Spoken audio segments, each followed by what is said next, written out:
नमस्ते दोस्तों, आज हम फिर एक बार आपको धर्म का ज्ञान सुनाएंगे। गौतम बुद्ध की कुछ ऐसी सच्ची घटनाएं जिसे सुनकर शायद आप भी धर्म की राह पकड़ लो। तो शुरू करते हैं।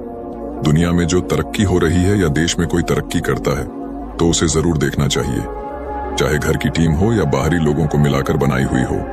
जहां जहां अच्छे समूह बन गए वहां वहां तरक्की हो गई, ऐसा ही देखा गया है। आपके आसपास जितने लोगों को तरक्की पसंद है वो मिलकर ही काम करते होंगे, उनका टीम वर्क अच्छा होगा। एक परिवार था, वो गरीब था, खाने को कुछ नहीं था। काफी सोचा कि काम मिले, मगर काम नहीं मिला। 2 बच्चे थे, बीवी थी। एक दिन उन्हें विचार आया कि इस गांव में काम मिलना मुश्किल है, चलो कहीं और चलते हैं। इस इरादे से वे एक दिन गांव छोड़कर चल दिए। रात का समय था, रास्ता भी जंगली था। सोचा वृक्ष के नीचे रात गुजारी जाए। आदमी ने अपने एक लड़के को लकड़ी चुनने तथा दूसरे को पानी लाने के लिए भेज दिया तथा बीवी को चूल्हा बनाने के लिए कहा, और उसने जगह साफ कर दी। चारों ने अपने अपने काम कर लिए। चूल्हा जलाया गया, पानी गर्म होने लग गया। वृक्ष के ऊपर हंस रहता था, वो सोचने लगा, ये कैसा मूर्ख है, इन्होंने चूल्हा तो जला दिया मगर इनके पास पकाने को तो है ही नहीं कुछ भी। हंस ने उनसे पूछा, तुम्हारे पास पकाने को क्या है? वो आदमी बोला, तुझे मार के खाएंगे। हंस बोला, मुझे क्यों मारोगे? आदमी बोला, हमारे पास न पैसा है और न ही सामान, तो क्या करें? हंस सोच में पड़ गया, इन्होंने चूल्हा भी जला लिया है, सब कर्मशील हैं, मुझे तो यह खा ही जाएंगे। तो हंस बोला, अगर मैं आपको धन दे दूं तो मुझे छोड़ दोगे? घर का स्वामी बोला, हाँ छोड़ देंगे। हंस कहने लगा, मेरे साथ चलो, मैं तुम्हें धन देता हूं। हंस उनको थोड़ी दूर ले गया और चोंच से इशारा किया और कहा कि यहां से निकाल लो। उन्होंने गड्ढा खोदा और वहां से धन निकाल लिया। हंस का धन्यवाद करके वापस अपने गांव आ गए और एक ही दिन में खूब मौज से रहने लग गए। अब उनके घर में किसी चीज की कमी नहीं थी। पड़ोसी ने देखा कि इस परिवार के पास ऐसी कौन सी चीज आ गई जो इनके पास इतना कुछ आ गया। उसने छोटे लड़के को बुलाकर सारी बात पूछ ली कि पैसा कहां से आया है। उनके भी 2 बच्चे थे, उन्होंने भी ऐसी योजना बनाई और चल दिए। उन्होंने भी उसी वृक्ष के नीचे डेरा लगा लिया। आदमी ने अपने बड़े लड़के को कहा, लकड़ी लाओ, तथा छोटे लड़के को पानी लाने के लिए कहा, परंतु दोनों आनाकानी करने लगे। बीबी ने भी कहा कि मैं थक चुकी हूं। जैसे जैसे पानी लकड़ी इकट्ठी हो गई और पानी गर्म होने लगा, हंस फिर आया और बोला, तुम्हारे पास खाने को तो नहीं है, तो फिर क्यों पानी गर्म कर रहे हो? आदमी बोला, तुझे मार कर खाएंगे। हंस मुस्कुरा उठा और बोला, मारने वाले तो 3 दिन पहले आए थे। तुम अपना समय खराब मत करो, घर जाओ, तुम मुझे क्या मारोगे? तुम तो आपस में ही लड़ रहे हो। जिन्होंने दूसरों को जितना होता है वे खुद नहीं लड़ते। संसार का नियम भी ऐसा ही है। जिन लोगों ने तरक्की करनी है वे मिलकर चलते हैं, और आज भी संसार में उनका ही बोलबाला है। जो आपसी तालमेल में रहते हैं वे ही समाज रूपी हंस को जीत सकते हैं। बुद्ध के पास एक राजकुमार दीक्षित हो गया। दीक्षा के दूसरे ही दिन किसी श्राविका के घर उसे भिक्षा लेने बुद्ध ने भेज दिया। वह वहां गया। रास्ते में 2-3 घटनाएं ऐसी घटी लौटते में उनसे वह बहुत परेशान हो गया। रास्ते में उसके मन में ख्याल आया कि मुझे जो भोजन प्रिय हैं वे तो अब नहीं मिलेंगे। लेकिन श्राविका के घर जाकर पाया कि वही भोजन थाली है जो उसे बहुत प्रीतिकर है। वह बहुत हैरान हुआ। फिर सोचा, संयोग होगा, जो मुझे पसंद है वही आज बना होगा। वह भोजन करता है, तभी उसे ख्याल आया कि रोज तो भोजन के बाद में विश्राम करता था 2 घड़ी, आज तो फिर धूप में वापस लौटना है। लेकिन तभी उस श्राविका ने कहा कि भिक्षु, बड़ी अनुकंपा होगी अगर भोजन के बाद 2 घड़ी विश्राम करो। बहुत हैरान हुआ। जब वह सोचता था यह तभी उसने यह कहा था, फिर भी सोचा संयोग की ही बात होगी कि मेरे मन भी बात आई और उसके मन में भी सहज बात आई कि भोजन के बाद भिक्षु विश्राम कर ले। चटाई बिछा दी गई, वह लेट गया। लेटते ही उसे ख्याल आया कि आज न तो अपना कोई साया है, न कोई छप्पर है अपना, न अपना कोई बिछौना है। अब तो आकाश छप्पर है, जमीन बिछौना है। यह सोचता था, वह श्राविका लौटती थी। उसने पीछे से कहा, भंते, ऐसा क्यों सोचते हैं? न तो किसी की शैया है न किसी का साया है। अब संयोग मानना कठिन था, अब तो बात स्पष्ट थी। वह उठकर बैठ गया और उसने कहा कि मैं बड़ी हैरानी में हूं। क्या मेरे विचार तुम तक पहुंच जाते हैं? क्या मेरा अंतःकरण तुम पढ़ी लेती हो? उस श्राविका ने कहा, निश्चित ही। सबसे पहले स्वयं के विचारों का निरीक्षण शुरू किया था, अब तो हालत उल्टी हो गई। स्वयं के विचार तो निरीक्षण करते करते क्षीण हो गए और विलीन हो गए। मन हो गया निर्विचार। अब तो जो निकट होता है उसके विचार भी निरीक्षण में आ जाते हैं। वह भिक्षु घबराकर खड़ा हो गया और उसने कहा कि मुझे आज्ञा दें, मैं जाऊं। उसके हाथ पैर कंपने लगे। उस श्राविका ने कहा, इतने घबराते क्यों हैं? इसमें घबराने की क्या बात है? लेकिन भिक्षु फिर रुका नहीं। वह वापस लौटा। उसने बुद्ध से कहा, क्षमा करें, उस द्वार पर दोबारा भिक्षा मांगने में न जा सकूंगा। बुद्ध ने कहा, कुछ गलती हुई? वहां कोई भूल हुई? उस भिक्षु ने कहा, न तो भूल हुई न कोई गलती। बहुत आदर सम्मान और जो भोजन मुझे प्रिय था वह मिला। लेकिन वह श्राविका, वह युवती दूसरे के मन के विचारों को पढ़ लेती है। यह तो बड़ी खतरनाक बात है, क्योंकि उस सुंदर युवती को देखकर मेरे मन में तो काम वासना भी उठी, विकार भी उठा था। वह भी पढ़ लिया गया होगा। अब मैं कैसे वहां जाऊं? कैसे उसके सामने खड़ा होऊंगा? मैं नहीं जा सकूंगा, मुझे क्षमा करें। बुद्ध ने कहा, वहीं जाना पड़ेगा। अगर ऐसी क्षमा मांगनी थी तो भिक्षु नहीं होना था, जानकर वहां भेजा है। और जब तक मैं न रोकूंगा तब तक वहीं जाना पड़ेगा। महीने 2 महीने, वर्ष 2 वर्ष, निरंतर यही तुम्हारी साधना होगी। लेकिन होशपूर्वक जाना, भीतर जागे हुए जाना और देखते हुए जाना कि कौन से विचार उठते हैं, कौन सी वासनाएं उठती हैं। और कुछ भी मत करना, लड़ना मत, जागे हुए जाना, देखते हुए जाना भीतर की क्या उठता है क्या नहीं उठता। वह दूसरे दिन भी वहीं गया। सोच लें, उसकी जगह आप ही जा रहे हैं और वह श्राविका आपका मन पढ़ लेती है। और वह बहुत सुंदर है, बहुत आकर्षक है, बहुत सम्मोहक है और वह मन पढ़ लेती है आपका। हाँ, मन न पढ़ती होती, यह आपको पता न होता तो फिर मन में आप कुछ भी करते। आज क्या करेंगे? आज आप ही जा रहे हैं उसकी जगह भिक्षा मांगने। रास्ते पर आप हैं। वह भिक्षु बहुत खतरे में है, अपने मन को देख रहा है, जागा हुआ है। आज पहली दफा जिंदगी में वह जागा हुआ चल रहा है सड़क पर। जैसे जैसे उस श्राविका का घर करीब आने लगा, उसका होश बढ़ने लगा। भीतर जैसे एक दिया जलने लगा और चीजें साफ दिखाई पड़ने लगीं और विचार घूमते हुए मालूम होने लगे। जैसे उसकी सीढ़ियां चढ़ा, एक सन्नाटा छा गया भीतर। होश परिपूर्ण जग गया। अपना पैर भी उठाता है तो उसे मालूम पड़ रहा है, श्वास भी आती जाती है तो उसके बोध में है। जरा सा भी कंपन विचार का भीतर होता है, लहर उठती है कोई वासना की, वह उसको दिखाई पड़ रही है। वह घर के भीतर प्रविष्ट हुआ, मन में और भी गहरा शांत हो गया। वह बिल्कुल जागा हुआ है, जैसे किसी घर में दिया जल रहा हो और एक एक चीज कोना कोना प्रकाशित हो रहा हो। वह भोजन को बैठा, उसने भोजन किया, वह उठा, वह वापस लौटा। वह उस दिन नाचता हुआ वापस लौटा, बुद्ध के चरणों में गिर पड़ा और उसने कहा, अद्भुत हुई बात। जैसे जैसे मैं उसके निकट पहुंचा और जैसे जैसे मैं जागा हुआ हो गया, वैसे वैसे मैंने पाया कि विचार तो विलीन हो गए, कामनाएं तो क्षीण हो गईं। और मैं जब उसके घर में गया तो मेरे भीतर पूर्ण सन्नाटा था। वहां कोई विचार नहीं था, कोई वासना नहीं थी, वहां कुछ भी नहीं था। मन बिल्कुल शांत और निर्मल दर्पण की भांति था। बुद्ध ने कहा, इसी बात के लिए वहां भेजा था, कल से वहां जाने की जरूरत नहीं। अब जीवन में इसी भांति जियो जैसे तुम्हारे विचार सारे लोग पढ़ रहे हो।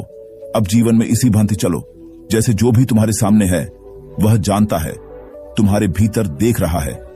इस भांति भीतर चलो और भीतर जागे रहो। जैसे जैसे जागरण बढ़ेगा वैसे वैसे विचार, वासनाएं क्षीण होती चली जाएंगी। जिस दिन जागरण पूर्ण होगा उस दिन तुम्हारे जीवन में कोई कालिमा, कोई कलुष रह जाने वाला नहीं है। उस दिन एक आत्म क्रांति हो जाती है। इस स्थिति के जागने को, इस चैतन्य के जागने को मैं कह रहा हूं विवेक का जागरण। किसी नगर में बिलाल पादक नामक एक धनिक रहता था। वह बहुत स्वार्थी था और सदाचार के कार्यों से कोसों दूर रहता था। उसका एक पड़ोसी निर्धन परंतु परोपकारी था। एक बार पड़ोसी ने भगवान बुद्ध और उनके शिष्यों को अपने घर भोजन के लिए आमंत्रित किया। पड़ोसी ने यह भी विचार किया कि इस महान अवसर पर अधिकाधिक लोगों को भोजन के लिए बुलाना चाहिए। ऐसे संकल्प के साथ पेडिडी ढोसी ने बड़े भोज की तैयारी करने के लिए नगर के सभी व्यक्तियों से दान की अपेक्षा की एवं उन्हें भोज के लिए आमंत्रित किया। पड़ोसी ने बिलाल पादक को भी न्योता दिया। भोज के 1-2 दिन पहले पड़ोसी ने चहु और घूमकर दान एकत्र किया। जिसकी जैसी सामर्थ्य थी उसने उतना दान दिया। जब बिलाल पादक ने पड़ोसी को घर घर जाकर दान की याचना करते देखा तो मन ही मन सोचा, इस आदमी से खुद का पेट पालते तो बनता नहीं है, फिर भी इसने इतने बड़े भिक्षु संघ और नागरिकों को भोजन के लिए आमंत्रित कर लिया। अब इसे घर घर जाकर भिक्षा मांगनी पड़ रही है। ये मेरे घर भी याचना करने आता होगा। जब पड़ोसी बिलाल पादक के द्वार पर दान मांगने के लिए आया तो बिलाल पादक ने उसे थोड़ा सा नमक, शहद और घी दे दिया। पड़ोसी ने प्रसन्नता पूर्वक बिलाल पादक से दान ग्रहण किया, परंतु उसे अन्य व्यक्तियों के दान में नहीं मिलाया बल्कि अलग से रख दिया। बिलाल पादक को यह देखकर बहुत अचरज हुआ कि उसका दान सभी के दान से अलग क्यों रख दिया गया। उसे यह लगा कि पड़ोसी ने सभी लोगों के सामने उसे लज्जित करने के लिए ऐसा किया ताकि सभी यह देखें कि इतने धनी व्यक्ति ने कितना तुच्छ दान दिया है। बिलाल पादक ने अपने नौकर को पड़ोसी के घर जाकर इस बात का पता लगाने के लिए कहा। नौकर ने लौटकर बिलाल पादक को बताया कि पड़ोसी ने बिलाल पादक की दान सामग्री को थोड़ा थोड़ा सा लेकर चावल, सब्जी और खीर आदि में मिला दिया। ये जानकार भी बिलाल पादक के मन से जिज्ञासा नहीं गई और उसे अभी भी पड़ोसी की नीयत पर संदेह था।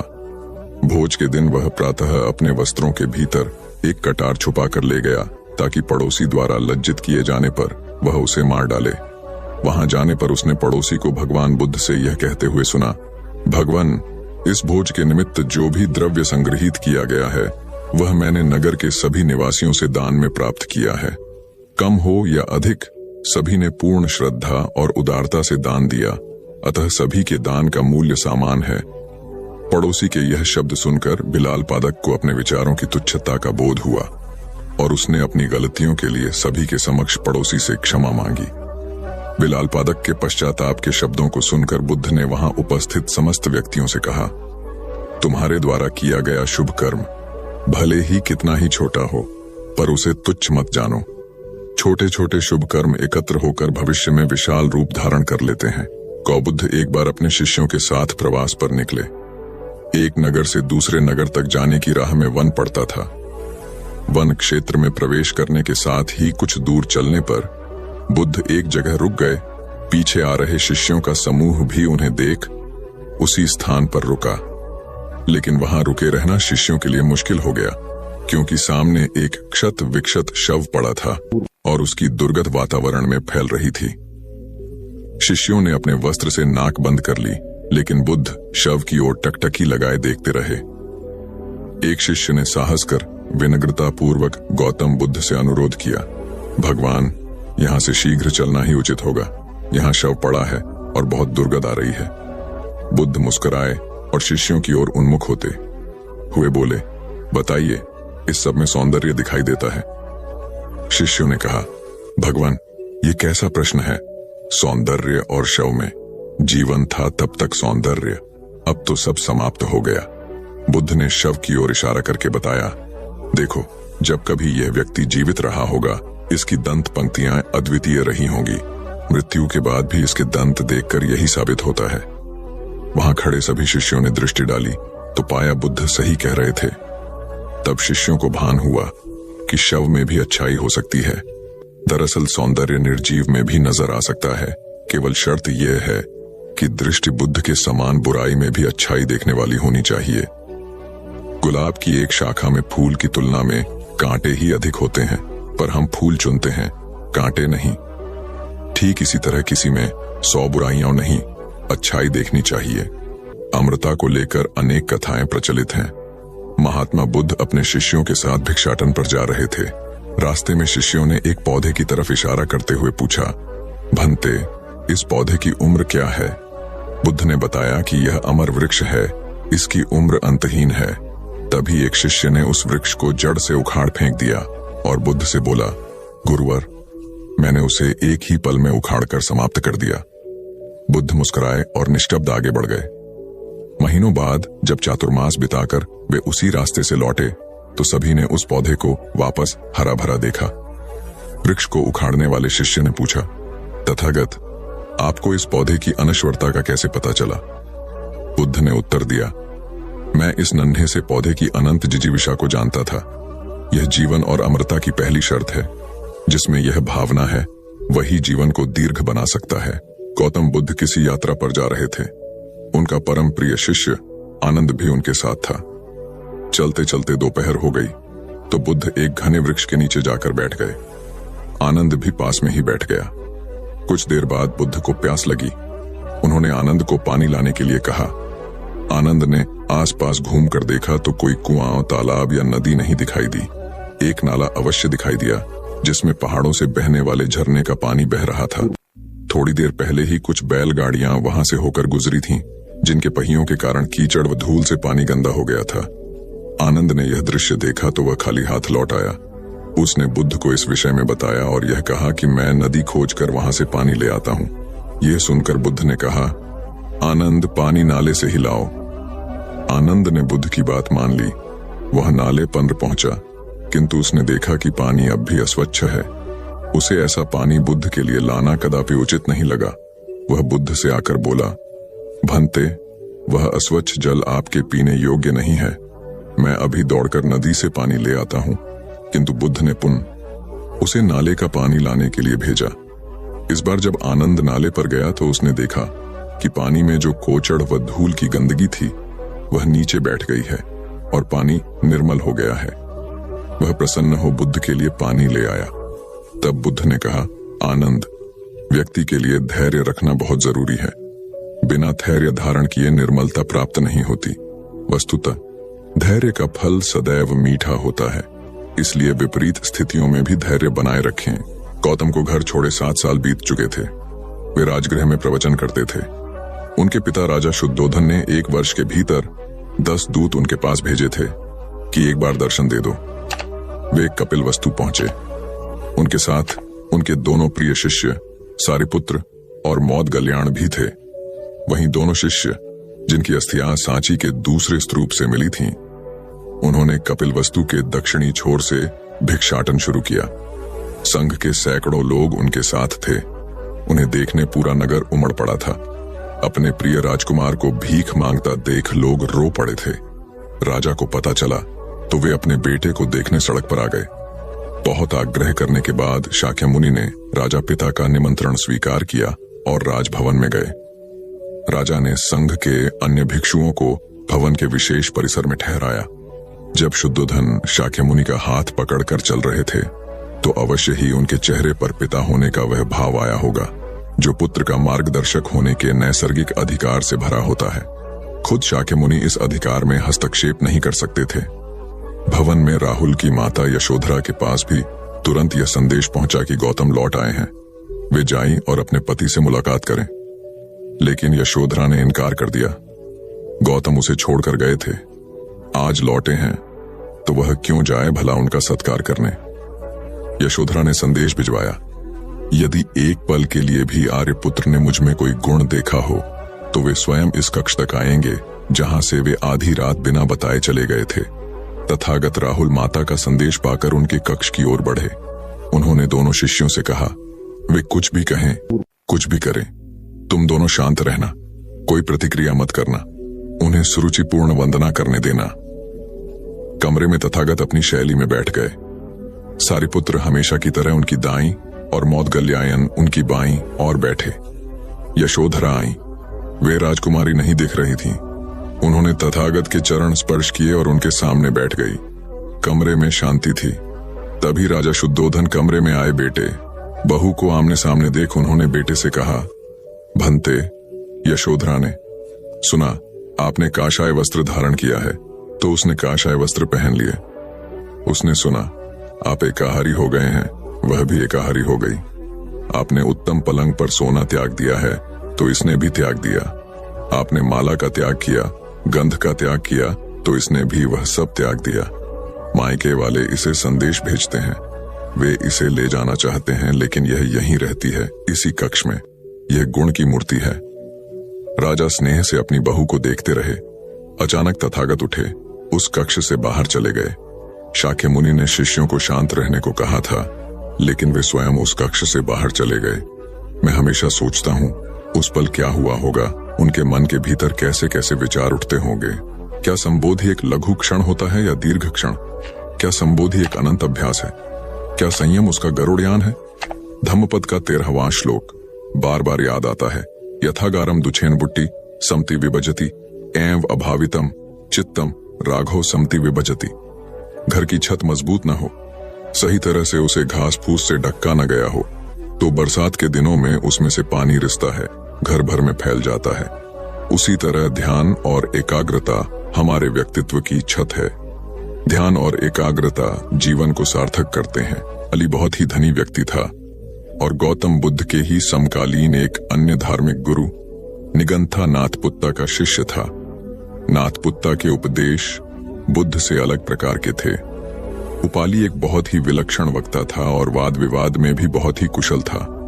उसके गुरु ने उसे एक दिन कहा कि वह कर्म के कार्य कारण सिद्धांत पर बुद्ध को बहस की चुनौती दे। एक लंबे और जटिल बहस के बाद बुद्ध उपाली का संदेह दूर करने में सफल रहे और उपाली को बुद्ध से सहमत होना पड़ा कि उसके धार्मिक गुरु के विचार गलत हैं। उपाली बुद्ध के उपदेशों से इतना प्रभावित हो गया कि उसने बुद्ध को तत्काल उसे अपना शिष्य बना लेने का अनुरोध किया। लेकिन उसे आश्चर्य हुआ जब बुद्ध ने उसे यह सलाह दी, प्रिय उपाली, तुम एक ख्याति प्राप्त व्यक्ति हो। पहले तुम आश्वस्त हो जाओ कि तुम अपना धर्म केवल इसलिए नहीं बदल रहे हो कि तुम मुझसे प्रसन्न हो या तुम केवल भावुक होकर यह फैसला कर रहे हो। खुले दिमाग से मेरे समस्त उपदेशों पर फिर से विचार करो और तभी मेरा अनुयायी बनो।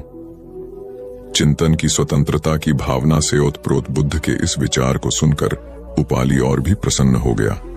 उसने कहा, प्रभु, यह आश्चर्य की बात है कि आपने मुझे पुनर्विचार करने के लिए कहा। कोई अन्य गुरु तो मुझे बेहिचक मुझे अपना शिष्य बना लेता। इतना ही नहीं, वह तो धूमधाम से सड़कों पर जुलूस निकालकर इसका प्रचार करता कि देखो, इस करोड़पति ने अपना धर्म त्याग कर मेरा धर्म अपना लिया है। अब तो मैं और भी आश्वस्त हो गया। कृपया मुझे अपना अनुयायी स्वीकार करें। बुद्ध ने उपाली को अपने साधारण अनुयायी के रूप में स्वीकार तो कर लिया, लेकिन उसे यह सलाह दी, प्रिय उपाली, हालांकि तुम अब मेरे अनुयायी बन चुके हो, लेकिन तुम्हें अब भी सहिष्णुता और करुणा का परिचय देना चाहिए। अपने पुराने गुरु को भी दान देना जारी रखो, क्योंकि वह अभी भी तुम्हारी सहायता पर आश्रित हैं। एक तरह का सुख तो मिलेगा, लेकिन यह भी बहुत दूर जाने वाला नहीं है। इसीलिए बुद्ध ने कहा, समाधि में सुख है, बुद्धोत्पाद में सुख है। यह तो परम व्याख्या हुई सुख की, फिर यह भी तो हुआ नहीं है। तो उनके वचन सुनो, उनके पास उठो बैठो, जिनके भीतर यह क्रांति घटी है, जिनके भीतर यह सूरज निकला है, जिनका प्रभात हो गया है। जहां सूर्योदय हुआ है उनके पास रमो, इसमें सुख है, मगर इसमें ही रुक मत जाना। ध्यान रखना कि जो उनको हुआ है वह तुम्हें भी करना है। उस करने के उपाय का नाम समाधि है। सुनो बुद्धों को और चेष्टा करो बुद्धों जैसे बनने की। उस चेष्टा का नाम समाधि है। उस चेष्टा का फल है बुद्धोत्पोद। सुनो बुद्धों के वचन, फिर बुद्धों जैसे बनने की चेष्टा में लगना ध्यान, समाधि, योग। और जिस दिन बन जाओ उस दिन परम सुख। एक दिन बुद्ध प्रातः भिक्षुओं की सभा में पधारे। सभा में प्रतीक्षारत उनके शिष्य यह देख चकित हुए कि बुद्ध पहली बार अपने हाथ में कुछ लेकर आए थे। उनके हाथ में एक रूमाल था।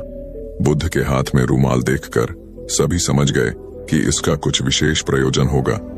बुद्ध अपने आसन पर विराजे। उन्होंने किसी से कुछ न कहा और रूमाल में कुछ दूरी पर 5 गांठें लगा दी। सब उपस्थित यह देख मन में सोच रहे थे कि अब बुद्ध क्या करेंगे, क्या कहेंगे। बुद्ध ने उनसे पूछा, कोई मुझे यह बता सकता है कि क्या यह वही रूमाल है जो गांठें लगने के पहले था? शारिपुत्र ने कहा, इसका उत्तर देना कुछ कठिन है। एक तरह से देखें तो रूमाल वही है, क्योंकि इसमें कोई परिवर्तन नहीं हुआ है। दूसरी दृष्टि से देखें तो पहले इसमें 5 गांठ नहीं लगी थी, अतः यह रूमाल पहले जैसा नहीं रहा। और जहां तक इसकी मूल प्रकृति का प्रश्न है, वह अपरिवर्तित है। इस रूमाल का केवल बाह्य रूप ही बदला है, इसका पदार्थ और इसकी मात्रा वही है। तुम सही कहते हो शारिपुत्र, बुद्ध ने कहा। अब मैं इन गांठों को खोल देता हूं। यह कहकर बुद्ध रूमाल के दोनों सिरों को एक दूसरे से दूर खींचने लगे। तुम्हें क्या लगता है शारिपुत्र, इस प्रकार खींचने पर क्या मैं इन गांठों को खोल पाऊंगा? नहीं तथागत, इस प्रकार तो आप इन गांठों को और अधिक सघन और सूक्ष्म बना देंगे और ये कभी नहीं खुलेंगी। शारिपुत्र ने कहा। ठीक है, बुद्ध बोले, अब तुम मेरे अंतिम प्रश्न का उत्तर दो कि इन गांठों को खोलने के लिए मुझे क्या करना चाहिए। शारिपुत्र ने कहा, तथागत, इसके लिए मुझे सर्वप्रथम निकटता से यह देखना होगा कि ये गांठें कैसे लगाई गई हैं। इसका ज्ञान किए बिना मैं इन्हें खोलने का उपाय नहीं बता सकता। तुम सत्य कहते हो शारिपुत्र, तुम धन्य हो, क्योंकि यही जानना सबसे आवश्यक है। आधारभूत प्रश्न यही है। जिस समस्या में तुम पड़े हो उससे बाहर निकलने के लिए यह जानना जरूरी है कि तुम उसे ग्रस्त क्यों कर हुए। यदि तुम यह बुनियादी व मौलिक परीक्षण नहीं करोगे तो संकट अधिक ही गहराएगा। लेकिन विश्व में सभी ऐसा ही कर रहे हैं। वे पूछते हैं, हम काम, क्रोध, लोभ, मोह, अहंकार, परिग्रह आदि आदि वृत्तियों से बाहर कैसे निकलें, लेकिन वे यह नहीं पूछते कि हम इन वृत्तियों में कैसे पड़े। कई दिनों के विहार के बाद भगवान बुद्ध मगध की राजधानी राजगृह से प्रस्थान करने वाले थे। लोगों को जब यह पता चला तो वे उनके लिए भेंट आदि लेकर उनके दर्शनों के लिए आने लगे। अपने शिष्यों के साथ बैठे हुए बुद्ध लोगों की भेंट स्वीकार कर रहे थे। सम्राट बिंबिसार ने उन्हें भूमि, खाद्य, वस्त्र, वाहन आदि प्रदान किए। नगर सेठों ने भी धन, धान्य और सुवर्ण आभूषण उनके चरणों में अर्पित कर दिए। सभी के दान को स्वीकार करने के लिए बुद्ध अपना दायां हाथ उठाकर स्वीकृति इंगित कर देते थे। भीड़ में एक वृद्धा भी थी। वह बुद्ध से बोली, भगवान, मैं बहुत निर्धन हूं, मेरे पास आपको देने के लिए कुछ भी नहीं है। आज मुझे पेड़ से एक आम गिरा हुआ मिल गया। मैं उसे खा रही थी, तभी मैंने आपके प्रस्थान करने का समाचार सुना। उस समय तक मैं आधा आम खा चुकी थी। मैं भी आपको कुछ अर्पित करना चाहती हूँ, लेकिन मेरे पास इस आधे खाए हुए आम के सिवा कुछ भी नहीं है। इसे ही मैं आपको भेंट करना चाहती हूँ। कृपया मेरी भेंट स्वीकार करें। वहां उपस्थित अपार जनसमुदाय, राजा, महाराजाओं और सेठों ने देखा कि भगवान बुद्ध अपने आसन से उठकर नीचे आए और उन्होंने दोनों हाथ फैलाकर वृद्धा का आधा आम स्वीकार किया। सम्राट बिंबिसार ने चकित होकर बुद्ध से पूछा, भगवान, एक से बढ़कर एक अनुपम और बहुमूल्य उपहार तो आपने केवल हाथ हिलाकर ही स्वीकार कर लिए, लेकिन इस बुढ़िया के झूठे आम को लेने के लिए आप आसन से नीचे उतरकर आ गए। इसमें ऐसी कौन सी विशेषता है? बुद्ध मुस्कुराकर बोले, इस वृद्धा ने मुझे अपनी समस्त पूंजी दे दी है।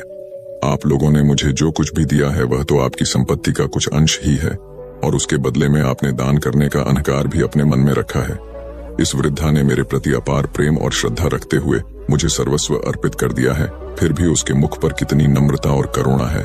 तथागत यह भी कहते थे कि सबसे पहले व्यक्ति को खुद की पहचान करनी चाहिए।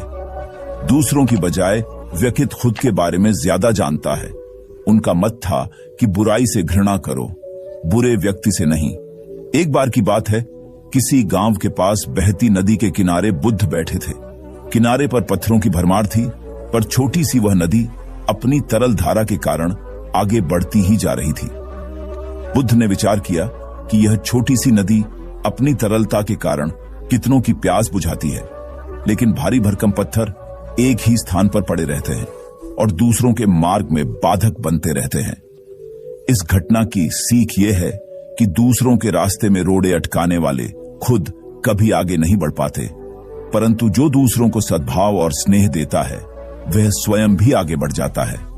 बुद्ध ऐसे ही विचारों में मगन थे कि तभी उन्होंने ग्रामीणों की एक भीड़ को अपनी ओर आते देखा। बड़ा शोर था और लोग किसी युवती के प्रति अपशब्द बोल रहे थे। तथागत ने देखा कि लोग एक युवती को घसीट कर ला रहे थे और उसको गाली भी दे रहे थे। भीड़ के नजदीक आने पर बुद्ध ने लोगों से युवती को पीटने और अपशब्द कहने का कारण पूछा। लोगों ने कहा कि यह स्त्री व्यभिचारी है और हमारे समाज का नियम है कि यदि व्यभिचारी स्त्री पकड़ी जाए तो उसे पत्थरों से कुचलकर मार डालना चाहिए। तथागत ने युवती की ओर देखा और कहा, जो तुम चाहते हो वही करो, पर मेरी एक शर्त है कि पत्थर मारने का अधिकारी वही है जिसने कभी व्यभिचार न किया हो और न ही उसके मन में ऐसे विचार कभी आए हों। इतना कहकर तथागत शांत हो गए। चारों ओर मौन था। कुछ समय बाद लोगों की भीड़ मन में पश्चाताप का भाव लिए हुए वहां से विदा हो गई। इस घटना से यही सत्य उभरता है कि हम खुद अपने प्रति न्याय कर सकते हैं, दूसरों के प्रति नहीं, क्योंकि हमारी जानकारी दूसरों के विषय में अधूरी होती है। यदि हम किसी के प्रति न्याय करना चाहते हैं तो उसे ऐसा प्यार और स्नेह मिलना चाहिए कि खुद ही अपने दोषों को स्वीकार कर ले और उन्हें पुनः न दोहराने का व्रत ले। अंतिम दिन है। इसी दिन तुम 1 वर्ष पहले यहां आए थे और मैंने तुम्हें वचन दिया था कि 1 वर्ष बाद तुम जो पूछोगे मैं उत्तर दूंगा। मैं उत्तर देने को तैयार हूं। अब तुम प्रश्न पूछो। मौलुंग का पुत्र हंसने लगा और उसने कहा, आपने मुझे भी धोखा दिया। वह सारिपुत्र ठीक कहता था। अब कोई प्रश्न ही पूछने के लिए नहीं रहा, तो मैं क्या पूछूं? मेरे पास पूछने के लिए कुछ भी नहीं है। असल में यदि तुम सत्य नहीं हो तो समस्याएं होती हैं और प्रश्न होते हैं। वे तुम्हारे झूठ से पैदा होते हैं। तुम्हारे स्वप्न, तुम्हारी नींद से वे पैदा होते हैं। जब तुम सत्य, प्रामाणिक, मौन, समग्र होता हो, वे तिरोहित हो जाते हैं। मेरी समझ ऐसी है कि मन की एक अवस्था है जहां केवल प्रश्न होते हैं और मन की एक अवस्था है जहां केवल उत्तर होते हैं, और वे कभी साथ साथ नहीं होते। यदि तुम अभी भी पूछ रहे हो तो तुम उत्तर नहीं ग्रहण कर सकते। मैं उत्तर दे सकता हूं लेकिन तुम उसे ले नहीं सकते। यदि तुम्हारे भीतर प्रश्न उठने बंद हो गए हैं तो मुझे उत्तर देने की कोई जरूरत नहीं है। तुम्हें उत्तर मिल जाता है। किसी प्रश्न का उत्तर नहीं दिया जा सकता है। मन की एक ऐसी अवस्था उपलब्ध करनी होती है जहां कोई प्रश्न नहीं उठते। मन की प्रश्न रहित अवस्था ही एकमात्र उत्तर है। यही तो ध्यान की पूरी प्रक्रिया है। प्रश्नों को गिरा देना, भीतर चलती बातचीत को गिरा देना। जब भीतर की बातचीत रुक जाती है तो ऐसा असीम मौन छा जाता है। उस मौन में हर चीज का उत्तर मिल जाता है। हर चीज सुलझ जाती है, शाब्दिक रूप से नहीं, अस्तित्वगत रूप में सुलझ जाती है। कहीं कोई समस्या नहीं रह जाती है। भीतर का कोलाहल रुक गया। वह बिल्कुल भूल गया कि कब 1 वर्ष बीत गया। कौन फिक्र करता है? जब प्रश्न ही न रहे तो कौन उत्तरों की फिक्र करता है? एक दिन अचानक बुद्ध ने पूछा, यह वर्ष का अंतिम दिन है। इसी दिन तुम 1 वर्ष पहले यहां आए थे और मैंने तुम्हें वचन दिया था कि 1 वर्ष बाद तुम जो पूछोगे मैं उत्तर दूंगा। मैं उत्तर देने को तैयार हूं। अब तुम प्रश्न पूछो। मौलुंग पुत्र हंसने लगा और उसने कहा, आपने मुझे भी धोखा दिया। वह सारिपुत्र ठीक कहता था। अब कोई प्रश्न ही पूछने के लिए नहीं रहा, तो मैं क्या पूछूं? मेरे पास पूछने के लिए कुछ भी नहीं है। असल में यदि तुम सत्य नहीं हो तो समस्याएं होती हैं और प्रश्न होते हैं। वे तुम्हारे झूठ से पैदा होते हैं। तुम्हारे स्वप्न, तुम्हारी नींद से वे पैदा होते हैं। जब तुम सत्य, प्रामाणिक, मौन, समग्र होता हो, वे तिरोहित हो जाते हैं। मेरी समझ ऐसी है कि मन की एक अवस्था है जहां केवल प्रश्न होते हैं और मन की एक अवस्था है जहां केवल उत्तर होते हैं, और वे कभी साथ साथ नहीं होते। यदि तुम अभी भी पूछ रहे हो तो तुम उत्तर नहीं ग्रहण कर सकते। मैं उत्तर दे सकता हूं लेकिन तुम उसे ले नहीं सकते। यदि तुम्हारे भीतर प्रश्न उठने बंद हो गए हैं तो मुझे उत्तर देने की कोई जरूरत नहीं है। तुम्हें उत्तर मिल जाता है। किसी प्रश्न का उत्तर नहीं दिया जा सकता है। मन की एक ऐसी अवस्था उपलब्ध करनी होती है जहां कोई प्रश्न नहीं उठते। मन की प्रश्न रहित अवस्था ही एकमात्र उत्तर है। यही तो ध्यान की पूरी प्रक्रिया है। प्रश्नों को गिरा देना, भीतर चलती बातचीत को गिरा देना। जब भीतर की बातचीत रुक जाती है तो ऐसा असीम मौन छा जाता है। उस मौन में हर चीज का उत्तर मिल जाता है। हर चीज सुलझ जाती है, शाब्दिक रूप से नहीं, अस्तित्वगत रूप में सुलझ जाती है। कहीं कोई समस्या नहीं रह जाती है। किसी की मौत तो नहीं हुई। यह सुनकर घर के लोग आश्चर्य से कहने लगे, गौतमी, ये तू क्या कह रही है? यहां कितने आदमी मर चुके हैं, इसका कोई हिसाब है? गौतमी, तो मैं आपके घर से सरसों न लूंगी। गौतमी दूसरे घर गई। सब जगह उसे वही जवाब मिला। उसने समझा शायद सारे नगर में यही बात हो। उसे एकदम ध्यान आया कि बुद्ध भगवान ने शायद जानबूझकर ही मुझे सरसों मांगने के लिए भेजा है। वह शीघ्र ही अपने मृत पुत्र को नगर के बाहर श्मशान में ले गई। उसे अपने हाथ में लेकर बोली, प्रिय पुत्र, मैंने समझा था शायद तुम ही अकेले मरने के लिए पैदा हुए हो। लेकिन अब मुझे मालूम हुआ कि मौत सबके लिए है। जो पैदा हुआ है उसे एक न एक दिन अवश्य मरना है। इतना कहकर अपने पुत्र को श्मशान में रख वहां से लौट आई। लौटकर गौतमी बुद्ध के पास गई। बुद्ध ने पूछा, गौतमी, सरसों के दाने मिल गए? गौतमी, भगवान, सरसों नहीं चाहिए, उनका काम हो गया है, बजाय और भी कहीं अधिक बढ़ जाएंगी, क्योंकि किसी भी निर्दोष जीव को मारकर कोई भी व्यक्ति खुशी नहीं प्राप्त कर सकता। आपकी समस्या का हल निर्दोष जीवों को मारने से कैसे हो सकता है? आप राजा हैं, आपको सोच विचार कर निर्णय लेना चाहिए। अगर आप सच में अपनी मुश्किलों का हल चाहते हैं तो दिमाग से काम लीजिए। मुश्किलें तो आती जाती रहती हैं, यही जिंदगी का सच है। किसी निर्दोष जीव को मारने से समस्याएं नहीं समाप्त होंगी, बल्कि उसका हल आपको बुद्धि से ही निकालना होगा। बुद्ध की बात सुनकर अजातशत्रु उनके चरणों में गिर पड़े और अपनी भूल की क्षमा मांगने लगे। अजातशत्रु ने ऐलान करा दिया कि अब से उनके राज्य में किसी निर्दोष जीव की हत्या नहीं की जाएगी। दिन एक शिक्षित युवक बुद्ध के पास आया। उसने बुद्ध को प्रणाम कर अपनी जिज्ञासा रखी। गुरुजी, आप ईश्वर की बात करते हैं, क्या आपने ईश्वर के दर्शन किए हैं जो आप साधिकार इस विषय पर इतना कुछ कह पाते हैं? बुद्ध ने कुछ नहीं कहा और स्नेहपूर्वक उसके सिर पर हाथ फेर दिया। युवक ने समझा कि बुद्ध के पास मेरे प्रश्न का उत्तर नहीं है। फिर उन्होंने कहा, आओ हम कुछ देर यहाँ के बगीचे में घूमें। बगीचे में गुलाब और रजनीगंधा के सुगंधित फूल लगे थे।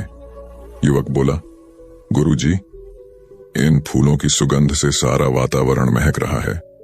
बुद्ध ने कहा, वत्स, तुम ठीक कहते हो, किंतु एक बात बताओ कि यह सुगंध तुम्हें दिखाई दे रही है? युवक बोला, जी नहीं, सुगंध तो अनुभव की जाती है। तब बुद्ध ने कहा, बस यही तुम्हारे प्रश्न का उत्तर है। तुम्हारे शरीर में जब कभी कहीं चोट लगती है तो दर्द होता है। क्या इस दर्द को तुम देख सकते हो? युवक बोला, नहीं, वह भी अनुभूत ही होता है। बुद्ध ने अंतिम रूप से युवक का समाधान करते हुए कहा, आत्मा और परमात्मा के साथ भी यही बात है। आत्मा को परमात्मा की अनुभूति के द्वारा उसका साक्षात्कार होता है, न कि स्थूल नेत्रों से। युवक अब पूर्णतः संतुष्ट था। बुद्ध का आभार मानते हुए वह चला गया।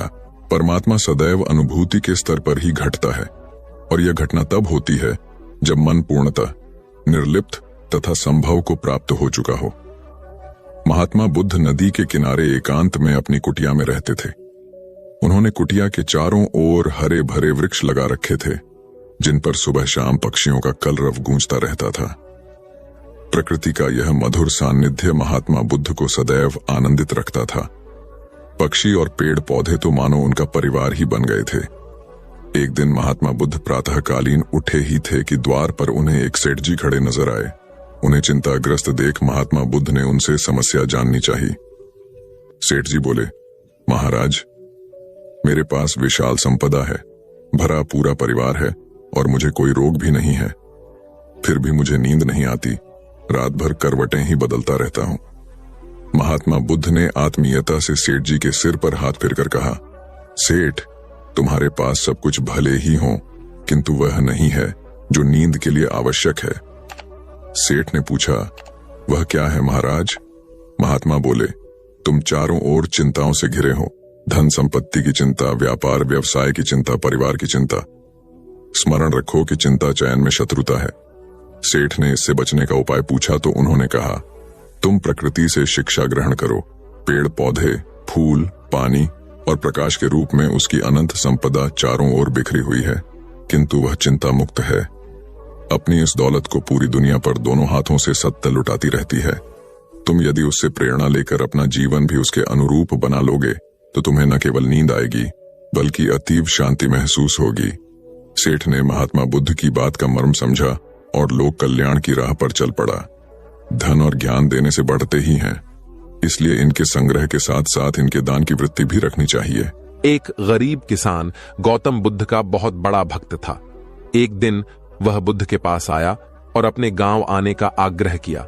बुद्ध उसके गांव पहुंचे तो सारा गांव उन्हें देखने व सुनने के लिए उमड़ पड़ा, किंतु वह किसान नहीं आया।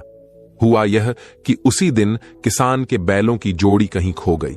किसान इस दुविधा में रहा कि बुद्ध का प्रवचन सुने या अपने बैलों को खोजे। काफी सोचने के बाद उसने अपने बैलों को खोजने का निर्णय किया। घंटों भटकने के बाद बैल मिले। थकाहारा किसान घर आया और भोजन कर सो गया। अगले दिन वह अति संकोच से क्षमा प्रार्थी बन बुद्ध के पास पहुंचा तो वे बड़े स्नेह से बोले, मेरी दृष्टि में यह किसान मेरा सच्चा अनुयायी है। इसने उपदेश से अधिक महत्व कर्म को दिया। यदि यह कल बैलों को न ढूंढते हुए उपदेश सुनता तो मेरी बातें इसकी समझ में नहीं आती, क्योंकि मन बैलों में अटका रहता। इसने कर्म को महत्व देकर प्रशंसनीय काम किया। सार यह है कि हम जहां जिस भूमिका में हों उसका ईमानदारी से निर्वाह करें। यही सच्ची आध्यात्मिकता है, क्योंकि प्रत्येक धर्म कर्म को ही सर्वोपरि महत्व देता है। गौतम बुद्ध को उनके अनुयायी यदि स्नेह से कहीं बुलाते तो वे अवश्य जाते। फिर जब बुद्ध पहुंचते तो श्रोताओं की भारी भीड़ उमड़ पड़ती। बुद्ध के वचनों में जो अमृतत्व होता था उसका पान करना सभी को प्रीतिकर लगता था। उनके उपदेशों में ऐसा कुछ अवश्य होता था जिससे गंभीर समस्याएं सुलझ जाती और कुछ न कुछ सार्थक भी प्राप्त हो। सार यह है कि हम जहां जिस भूमिका में हो उसका ईमानदारी से निर्वाह करें। यही सच्ची आध्यात्मिकता है, क्योंकि प्रत्येक धर्म कर्म को ही सर्वोपरि महत्व देता है। गौतम बुद्ध के पास उनका प्रिय शिष्य पूर्ण पहुंचा। बुद्ध ध्यानावस्था में बैठे थे। पूर्ण के पहुंचने पर उन्होंने आंखें थोड़ी सी खोली और पूर्ण से आने का कारण पूछा तो उसने कहा, मैं धर्म प्रचार के लिए जाना चाहता हूं, आपकी आज्ञा चाहिए। बुद्ध मुस्कुराए और कहा कि पूर्ण, धर्म की राह बहुत मुश्किल है। तुम लोगों को अच्छी बातें बताने जाओगे और लोग तुम पर नाराज होंगे। हो सकता है कि अपशब्द भी कहे। इस पर पूर्ण ने कहा, कोई बात नहीं, मैं यह सोचकर उनकी बातों पर ध्यान नहीं दूंगा कि उन्होंने अपशब्द ही कहे, पिटाई तो नहीं की। बुद्ध बोले, हो सकता है कि कुछ लोग हाथ उठा दें। पूर्ण ने कहा, तब मैं यह सोचकर उन्हें क्षमा कर दूंगा कि उन्होंने मुझ पर शस्त्रों से प्रहार तो नहीं किया। बुद्ध फिर बोले, हे पूर्ण, हो सकता है कि कुछ लोग तुम पर शस्त्रों का भी उपयोग करें। पूर्ण ने उत्तर दिया, तब मैं यह सोचकर उनके प्रति कोई प्रतिकार की भावना नहीं रखूंगा कि उन्होंने मुझे मारा, पर जान से तो नहीं मार डाला, मुझे जीवित छोड़ दिया। बुद्ध ने फिर कहा, और यदि तुम्हारे प्राण ही ले लिए तब? पूर्ण ने तत्क्षण सिर झुकाकर कहा, तब मैं उनका आभारी रहूंगा कि उन्होंने धर्म के मार्ग पर मेरे प्राणों का उत्सर्ग करने में मेरी सहायता की। मैं उनके प्रति कृतज्ञ रहूंगा। तब बुद्ध ने आंखें खोली और आशीर्वाद देकर अनुमति दी तथा पूर्ण से कहा, अब तुम धर्म प्रचार करने के पात्र हो। जो किसी में भी कोई दोष न देखे वही सच्चा है। अच्छाई के मार्ग पर चलना बहुत मुश्किल काम है। जो इस राह पर चलता है उसके मार्ग में अनेक बाधाएं आती हैं, लेकिन जो व्यक्ति किसी में भी दोष न देखे वही बाधाओं को सहजता से पार कर अपने लक्ष्य को पूरा कर पाता है। एक बार गौतम बुद्ध जब वन से गुजर रहे थे तब एक राक्षसी हाथ में तलवार लेकर प्रकट हुई और कहा, अरे बुद्ध, आज तुम्हारे प्रेम को मेरी घृणा के सामने झुकना ही पड़ेगा। आज तुम्हारे जीवन का अंतिम दिन है। बुद्ध ने मुस्कुराते हुए उत्तर दिया, मैं घृणा, उपहास और द्वेष के आगे नतमस्तक नहीं होऊंगा। मैं निंदा, प्रशंसा अथवा उपहास किसी से भी प्रभावित नहीं होता। तुम मुझसे इतनी घृणा करती हो, पर मैं तो तुमसे भी प्रेम करता हूं। राक्षसी ने पूछा, तुम मुझसे प्रेम क्यों करते हो? बुद्ध बोले, मैं तुम्हें मां का रूप देख रहा हूं और मां तो प्रेम का रूप होती है, उसमें हिंसा हो ही नहीं सकती। इतना सुनते ही राक्षसी के हाथ से तलवार गिर पड़ी। हे बुद्ध, तुम धन्य हो। इतना कहते ही बहदेवी में बदल गई और अंतर्धान हो गई। दरअसल जो लोग दूसरों से द्वेष करते हैं, अंत में एक दिन घृणा उन्हें नष्ट कर देती है। घृणा से घिरे हुए लोगों को एक दिन घृणा ले डूबती है। प्रेम सत्य के आवरण से ढका होता है। सत्य से जुड़ा हुआ व्यक्ति सदैव आनंद में जीता है। सत्य को केवल अपने तक सीमित मत रखो, उसे अपने कर्मों में ढालना होगा। सत्य रूपी गुलाब की खुशबू है कर्म। अपने कर्म को प्रेम और सत्य में डुबोकर करो। प्रेम और सत्य मनुष्य को विकास की ओर ले जाते हैं। ध्यान रहे कि ये दोनों मार्ग ईश्वर की ओर जाते हैं। इस मार्ग पर चलने वाले सहज में ही आनंद और शांति को पा लेते हैं। गौतम बुद्ध भ्रमण करते हुए वैशाली नगर के वन विहार में पहुंचे। उनके आगमन का समाचार पूरे नगर में फैल गया। कुछ ही समय में मानो पूरा नगर उनके दर्शन के लिए उमड़ पड़ा। बड़े व्यापारी, शिक्षाविद, समाज सेवी, अधिकारी और राज परिवार से जुड़े कई वरिष्ठ भी वहां पहुंचे। सभी की भावना थी कि तथागत बुद्ध अपने शिष्यों सहित उनके निवास पर पहुंचे एवं भोज का आमंत्रण स्वीकारें। बुद्ध सभी के निवेदन को सुन रहे थे और स्वभावगत मुस्कान के साथ आमंत्रण का आभार व्यक्त कर रहे थे। तभी वैशाली की यात गणिका आम्रपाली भी वहां पहुंची। वह बुद्ध की शिक्षा से प्रेरित होकर बहुत पहले ही अपनी गणिका वृत्ति त्याग चुकी थी। उसने भी बुद्ध को भोजन का आमंत्रण दिया। बुद्ध ने तत्काल उसे स्वीकार किया और अगले दिन भिक्षुओं सहित उसके घर आने की सहमति दे दी।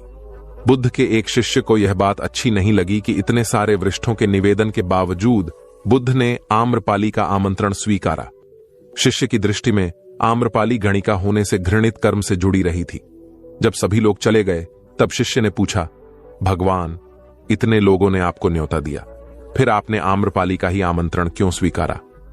बुद्ध ने कहा, माना वह गणिका थी, लेकिन पश्चाताप की अग्नि में तपकर वह निर्मल हो चुकी है। यदि कोई व्यक्ति इस निर्मलता को प्राप्त कर ले तो वह उनसे भी श्रेष्ठ हो जाता है, जो ऐसे किसी घृणित कर्म में लीन न रहे हों। ऐसे व्यक्ति का आमंत्रण स्वीकारने में संकोच नहीं होना चाहिए। कोई व्यक्ति जब तक बुरे कामों में संलग्न रहता है तब तक उससे दूरी रहे तो ठीक है, लेकिन जो बुरे कामों को छोड़ दे उसे स्वीकार करने में संकोच नहीं करना चाहिए।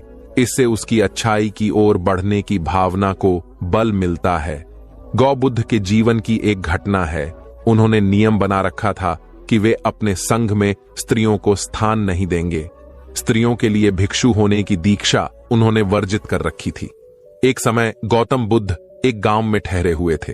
वहां महाप्रजापति गौतमी उनके पास पहुंची। उन्होंने बुद्ध से कहा, आप स्त्रियों को भी दीक्षा दें। किंतु बुद्ध ने अस्वीकार कर दिया। अनेक स्त्रियां इकट्ठी हुईं और उन्होंने विचार किया कि कैसे गौतम बुद्ध से स्वीकृति प्राप्त की जाए। स्त्रियों ने निर्णय लिया कि स्वयं सेविकाएं बनकर गौतम बुद्ध के समक्ष पहुंचा जाए। गौतमी ने अपने बाल काटे, भिक्षु के वस्त्र पहने और अनेक स्त्रियों के साथ बुद्ध के सामने पहुंच गई। उनकी यह मांग थी कि स्त्रियों को भी दीक्षा दी जाए। बुद्ध ने उनकी बात को स्वीकार नहीं किया। स्त्रियां निराश हुईं। जब बुद्ध के एक शिष्य आनंद ने स्त्रियों को देखा, उनके पांव सूजे हुए थे, उन पर धूल चढ़ी हुई थी, उनकी आंखों से आंसू बह रहे थे। उन्होंने पूछा, क्या बात है? स्त्रियों ने कहा, बुद्ध उनके धर्म और नियम के अनुसार हमें भिक्षु होने की दीक्षा नहीं दे रहे हैं। जब आनंद ने व्यक्तिगत रूप से बुद्ध से निवेदन किया, बुद्ध को उन्होंने याद दिलाया, इस समय यह सामाजिक मान्यता है कि स्त्रियां मोक्ष की अधिकारी नहीं हैं, पुरुषों के मुकाबले निम्न हैं। तो क्या आप भी यह मानते हैं और इसलिए उन्हें दीक्षित नहीं कर रहे हैं? बुद्ध का उत्तर था, मुझे गलत न समझा जाए। मेरी मान्यता है कि पुरुष की तरह ही स्त्री भी निर्वाण प्राप्त कर सकती है, लेकिन मैं कुछ व्यावहारिक कारणों से स्त्रियों को संघ में शामिल करने और दीक्षा देने की स्वीकृति प्रदान नहीं कर रहा हूं। आनंद का उत्तर था, सिद्धांत और व्यवहार में परिवर्तन करना चाहिए।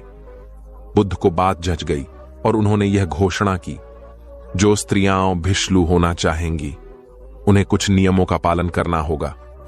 स्त्रियों ने स्वीकार किया और तब से स्त्रियां भी बौद्ध बनने लगीं। गौतम बुद्ध एक बार अपने शिष्यों के साथ प्रवास पर निकले। एक नगर से दूसरे नगर तक जाने की राह में वन पड़ता था। वन क्षेत्र में प्रवेश करने के साथ ही कुछ दूर चलने पर बुद्ध एक जगह रुक गए। पीछे आ रहे शिष्यों का समूह भी उन्हें देख उसी स्थान पर रुका, लेकिन वहां रुके रहना शिष्यों के लिए मुश्किल हो गया, क्योंकि सामने एक क्षत विक्षत शव पड़ा था और उसकी दुर्गंध वातावरण में फैल रही थी। शिष्यों ने अपने वस्त्र से नाक बंद कर ली, लेकिन बुद्ध शव की ओर टकटकी लगाए देखते रहे। एक शिष्य ने साहस कर विनम्रतापूर्वक गौतम बुद्ध से अनुरोध किया, भगवान, यहां से शीघ्र चलना ही उचित होगा। यहां शव पड़ा है और बहुत दुर्गंध आ रही है। बुद्ध मुस्कुराए और शिष्यों की ओर उन्मुख होते हुए बोले, बताइए, इस सब में सौंदर्य दिखाई देता है। शिष्यों ने कहा, भगवान, यह कैसा प्रश्न है? सौंदर्य और शव में?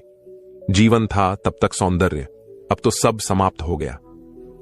बुद्ध ने शव की ओर इशारा करके बताया, देखो, जब कभी यह व्यक्ति जीवित रहा होगा, इसकी दंत पंक्तियां अद्वितीय रही होंगी। मृत्यु के बाद भी इसके दंत देखकर यही साबित होता है। वहां खड़े सभी शिष्यों ने दृष्टि डाली तो पाया बुद्ध सही कह रहे थे। तब शिष्यों को भान हुआ कि शव में भी अच्छाई हो सकती है। दरअसल सौंदर्य निर्जीव में भी नजर आ सकता है। केवल शर्त यह है कि दृष्टि बुद्ध के समान बुराई में भी अच्छाई देखने वाली होनी चाहिए। गुलाब की एक शाखा में फूल की तुलना में कांटे ही अधिक होते हैं, पर हम फूल चुनते हैं, कांटे नहीं। ठीक इसी तरह किसी में 100 बुराइयां नहीं, अच्छाई देखनी चाहिए। प्राचीन सियालकोट में एक बार बौद्धों का बहुत बड़ा भिक्षु संघ आया। इस संघ को एक ऐसे वेद पाठी ब्राह्मण के विषय में झांत हुआ जो इतना रूढ़िवादी था कि किसी अवैदिक पंडित की छाया भी स्वयं पर नहीं पड़ने देता था। उसे सुधारने का बीड़ा एक भिक्षु ने उठाया। अगले दिन वह अपना भिक्षा पात्र लेकर ब्राह्मण के घर पहुंच गया और पूछा, कुछ आहार पानी की सुविधा है? उसकी बात सुनकर घर के सभी लोग मौन रहे और उसकी ओर घृणा की दृष्टि से देखा। भिक्षु लौट आया। दूसरे दिन फिर गया और वही प्रश्न दोहराया। इस बार भी उसे चुप्पी और तिरस्कार का सामना करना पड़ा। वह पुनः लौट गया। एक दिन जब वह ब्राह्मण के घर पहुंचा तो ब्राह्मण वहां नहीं था। नित्य आने जाने से ब्राह्मणी का मन पसीज गया। वह बोली, मैं तो तुम्हें आहार पानी दे दूं, किंतु पंडित जी की नाराजगी के कारण विवश हूं। भिक्षु ने कहा, कोई बात नहीं बहन, मैं अपना काम करता हूं, तुम अपना काम करो। वापस लौटते हुए भिक्षु को ब्राह्मण मिल गया। उसने भिक्षु को खूब खरी खोटी सुनाई। तब भिक्षु ने कहा, इतने दिनों तक आपके घर से कुछ नहीं मिला, किंतु आज आपकी पत्नी ने नहीं दी है। अब किसी दिन हां भी मिल जाएगा। ब्राह्मण थोड़ा शांत हुआ और बोला, यह क्रम कब तक जारी रखोगे? भिक्षु ने उत्तर दिया, जब तक जीवित हूं। उसका धैर्य देख ब्राह्मण का अहंकार पिघल गया और उसने भिक्षु से क्षमा मांगी। वस्तुतः धैर्य व सहिष्णुता के बल पर बड़ी से बड़ी प्रतिकूलता को अनुकूलता में बदला जा सकता है। भगवान बुद्ध के प्रवचन सुनने के लिए एक व्यक्ति नियमित रूप से आता था। इस प्रकार उसे 1 माह हो चुका था, किंतु उसके जीवन पर कोई प्रभाव नहीं पड़ा। भगवान बुद्ध उपदेश में कहते थे कि धर्म पर चलो, अपने जीवन से राग द्वेष को दूर करो, काम क्रोध लोभ मोह और अहंकार से सदा दूर रहो। बुद्ध के उपदेशों से लोगों को बहुत शांति मिलती थी, किंतु उस व्यक्ति का मन अशांत रहता था। एक दिन उसने बुद्ध से जाकर कहा, हे प्रभु, मैं 1 माह से आपका उपदेश सुन रहा हूं, किंतु उसका तनिक भी असर मेरे आचरण पर नहीं पड़ा। मैं बहुत परेशान हूं, मुझे क्या करना चाहिए? बुद्ध उनकी बात सुनकर बोले, तुम कहां के रहने वाले हो? उसने कहा, श्रावस्ती का। बुद्ध ने अगला प्रश्न किया, वह यहां से कितनी दूर है? उसने अनुमान से बता दिया। बुद्ध ने पुनः जिज्ञासा प्रकट की, कितना समय लगता है? उस व्यक्ति ने हिसाब लगाकर बता दिया। बुद्ध ने कहा, अब बताओ कि क्या तुम यहां पर बैठे बैठे ही अपने घर पहुंच सकते हो? उसने कहा, यह कैसे हो सकता है? वहां पहुंचने के लिए तो चलना होगा। तब बुद्ध ने बड़े प्रेम से उसे समझाया, जैसे चलने पर ही पहुंचा जा सकता है, वैसे ही अच्छी बातों पर अमल करने से ही लाभ होता है। हे प्यारे, तुम मेरे ज्ञान के साथ अपने कर्म को जोड़ दो, तब तुमको उत्तम फल मिलेगा। उस व्यक्ति को अपनी गलती समझ में आ गई। उसने अपने जीवन में सुधार कर लिया, जिससे उसका जीवन सदाचारी बन गया। एक छोटी सी नदी थी, उसके दोनों किनारों पर लोग रहते थे। नदी के पानी से दोनों ओर के लोग अपना अपना काम चलाते थे और सुखमय जीवन बिताते थे। एक बार संयोग से पानी को लेकर दोनों पक्षों में तनातनी हो गई। वे एक दूसरे पर आरोप लगा रहे थे कि तुम ज्यादा पानी ले रहे हो।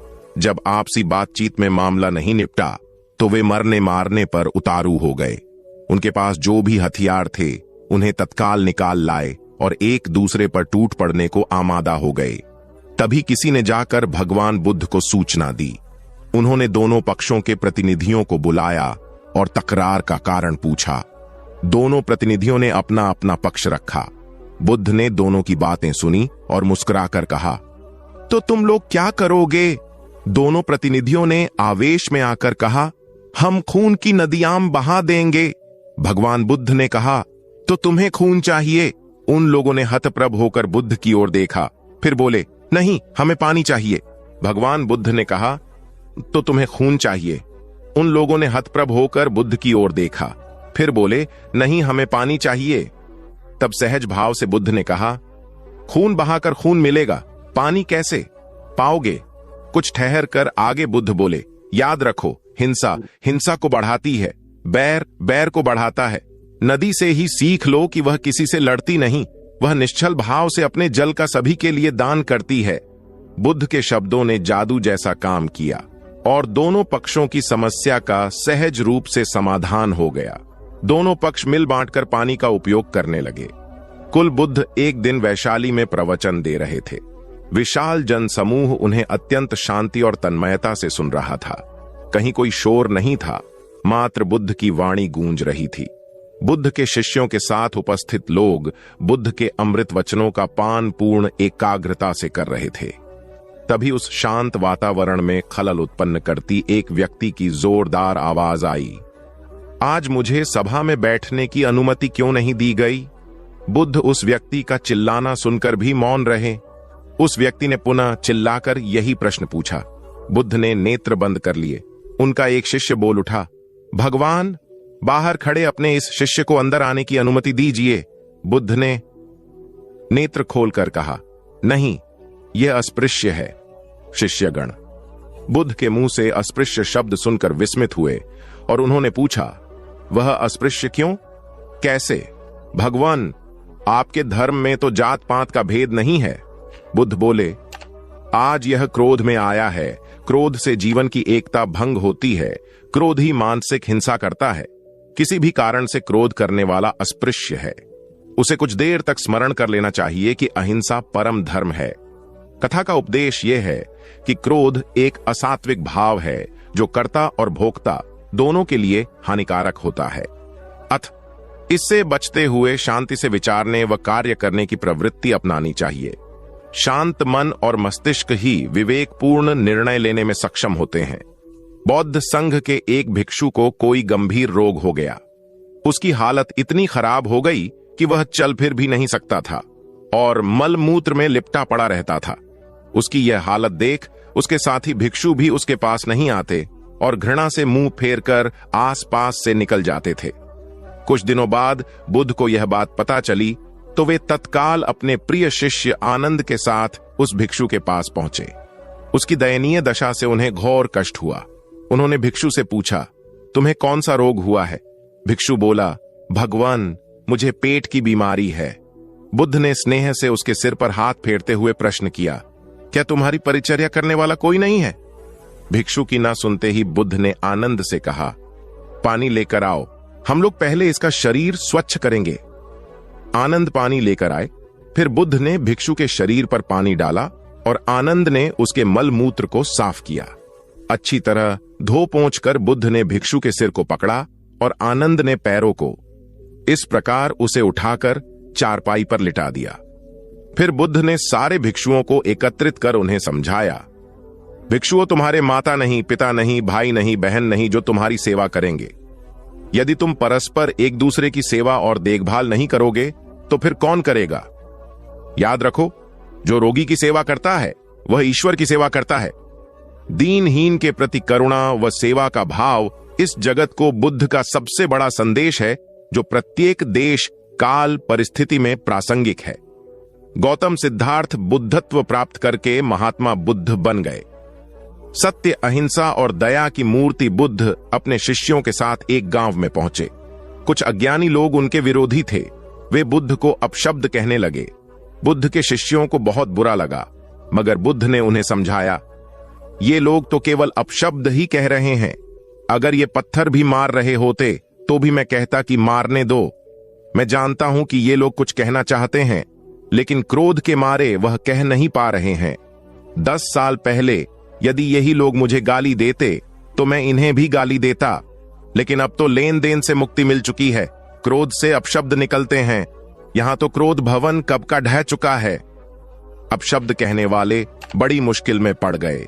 तभी बुद्ध ने अपने शिष्यों से पूछा, इस गांव में कुछ लोग अपशब्द कह रहे हैं, इन्हें बताओ कि वहां के लोग फल और मिठाइयां लेकर आए थे। बुद्ध ने पूछा, फिर मैंने क्या किया था? शिष्यों ने बताया, आपने सारे फल और मिठाइयां यह कहकर वापस कर दी कि अब लेने वाला विदा हो चुका है, इन्हें वापस ले जाओ। आपने कहा था कि 10 साल पहले आते तो मैं सारे उपहार ले लेता। बुद्ध ने पूछा, फिर उन लोगों ने मिठाइयों का क्या किया होगा? शिष्यों ने बताया, गांव में बांट दी होगी। बुद्ध बोले, उन लोगों ने मिठाइयां गांव में बांट दी, लेकिन मैं उन लोगों से कहूंगा कि अपशब्द में न बांटें। बुद्ध फिर बोले, ये लोग अपशब्दों के थाल सजाकर लाए हैं, लेकिन ये गलत आदमी के पास आ गए हैं। ये मुझसे क्रोध नहीं करवा सकते। ठीक खूंटी की तरह जो किसी को नहीं टांगती, लोग उस पर वस्त्र टांग देते हैं। एक बार जैतवन के सभी ग्रामवासी भगवान बुद्ध के दर्शन करने और उपदेश सुनने के लिए एकत्र हुए। उस समय महाकश्यप, मौदगल्यायन, सारिपुत्र, चुंद और देवदत्त जैसे प्रबुद्ध जन बुद्ध के साथ धर्म विषय गंभीर चर्चा में तन्मय थे। ग्रामवासी थोड़ा ठिठक कर खड़े हो गए, क्योंकि इतने ज्ञानी जनों के बीच उन सभी को असहज सा महसूस हो रहा था। कुछ देर बाद बुद्ध की दृष्टि इन ग्रामवासियों पर पड़ी। उन्होंने तुरंत धर्म चर्चा रोक दी। प्रबुद्ध जन बुद्ध के इस व्यवहार पर चकित हो उठे और प्रश्नात्मक दृष्टि से उनको ओर देखा। बुद्ध अनाथ पिंडक नामक जिज्ञासु से बोले, भद्र, उठो, सामने ब्राह्मण मंडली खड़ी है, उन्हें आसन दो और आतिथ्य की सामग्री ले आओ। अनाथ पिंडक ने पीछे मुड़कर देखा तो उसे ब्राह्मण मंडली तो कहीं नहीं दिखी। मैले कुचैले या फटे वस्त्रों में खड़े ग्रामवासियों का झुंड दिखाई दिया। पिंडक ने शक्ति स्वर में कहा, देव, उन लोगों में एक भी ब्राह्मण नहीं है। ये सभी तो निम्न जाति के हैं, कई तो इनमें शूद्र हैं। बुद्ध गंभीर होकर बोले, पिंडक, जो व्यक्ति सदा श्रद्धावान है वह ब्राह्मण ही है। ये लोग प्रयोजन के लिए भावयुक्त होकर आए हैं, इसलिए इस समय तो ये ब्राह्मण ही हैं। अत तुम इनका समुचित सत्कार करो। कथा का इंगित यह है कि व्यक्ति जन्म से नहीं, कर्म से ब्राह्मण होता है। जो सद्गुणी हो और सत्कर्मी हो, वे शूद्र जाति में जन्मने के बावजूद ब्राह्मण हैं तथा उसी रूप में उनका आदर किया जाना चाहिए। यदि जीवन का संतुलन बिगड़ा और थकान आई तो समझ लीजिए कि बीमारी आई, और यदि वापस ऊर्जा अर्जित करने के लिए विश्राम किया जा रहा है तो ऐसी थकान वरदान भी साबित हो सकती है। इन दिनों जिस तरह की हमारी जीवन शैली है, इसमें असंतुलन बहुत अधिक है। सुबह उठने से लेकर रात को सोने तक शरीर की कुछ नियमित क्रियाएं हैं, आदमी उसे भूल गया है। गौतम बुद्ध बहुत काम करते पर कभी थकते नहीं थे। आज भी कई साधु संत उतना ही परिश्रम कर रहे हैं जितना एक कॉर्पोरेट जगत का सफल व्यक्ति करता है, और जब वे रात को सोते हैं तो पूरी बेफिक्री के साथ।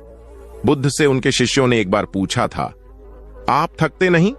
बुद्ध का उत्तर था, जब मैं कुछ करता ही नहीं तो थकूंगा कैसे? बात सुनने में अजीब लगती है, लेकिन है बड़ी गहरी। अध्यात्म ने इसे साक्षी भाव कहा है। स्वयं को करते हुए देखना, यह वह स्थिति होती है जब तन सक्रिय और मन विश्राम की मुद्रा में होता है। आज ज्यादातर लोग असमय, अकारण थक जाते हैं, जिसका एक बड़ा कारण असंतुलित जीवन है। एक होता है थकान को महसूस करना और दूसरा है स्वाभाविक थकान, जिस समय आपकी रुचियों, इच्छाओं और मूल स्वभाव में धीमापन आने लगे, अकारण चिड़चिड़ाहट हो जाए। समझ लें कि यह थकान बीमारी है। इसलिए प्रतिदिन योग, प्राणायाम और ध्यान करें। ये क्रियाएं अपने आप में एक विश्राम है। करने वाला कोई और है, हम तो महज उसके हाथों की कठपुतली हैं। यह मनोभाव भी थकान को मिटाएगा। क्या दिक्कत है ऐसा सोच लेने में? क्या आप भी अपने जीवन में किसी प्रकार की चिंता और तनाव से जूझ रहे हैं? क्या आप भी छोटी छोटी बातों को लेकर हजार तरह के विचार उत्पन्न कर लेते हैं और उन विचारों को लेकर चिंतित रहते हैं? ऐसे नकारात्मक विचार जो कभी भी आपके जीवन में घटित हो ही नहीं सकते, ऐसे विचारों को आप अपने मन ही मन पालते रहते हैं। ऐसे नकारात्मक विचार, नकारात्मक बातें आप अपने दिमाग पर बढ़ाते रहते हैं। तो इन विचारों का क्या लाभ? क्या आपको अभी भी लगता है कि आपके जीवन में समस्याएं हैं और उसका समाधान नहीं मिल रहा है? क्या आपको भी यही लगता है कि आपके साथ ऐसा क्यों हो रहा है? तो मित्रों, केवल एक समस्या का समाधान ढूंढिए, उन हजारों विचारों का नहीं, क्योंकि वह हजारों विचार आपके बनाए हुए काल्पनिक विचार हैं और वह आपको कभी भी आगे नहीं बढ़ने देंगे। वह आपसे बस यही कहेंगे कि यह आपसे नहीं हो पाएगा, और आप उनकी बातें मान लेते हैं। इसलिए उन नकारात्मक विचारों को दूर रखिए और अपनी समस्याओं का समाधान ढूंढिए, क्योंकि चिंता और तनाव मुक्त रहने का यही एकमात्र उपाय है कि आप अपनी समस्या का समाधान कीजिए, उसके लिए कर्म कीजिए, और कर्म का फल आपको अवश्य मिलेगा। अन्यथा आप केवल उन नकारात्मक विचारों में फंसे रह जाएंगे और आप अपने जीवन को कभी भी तनाव मुक्त या फिर चिंता रहित नहीं बना पाएंगे।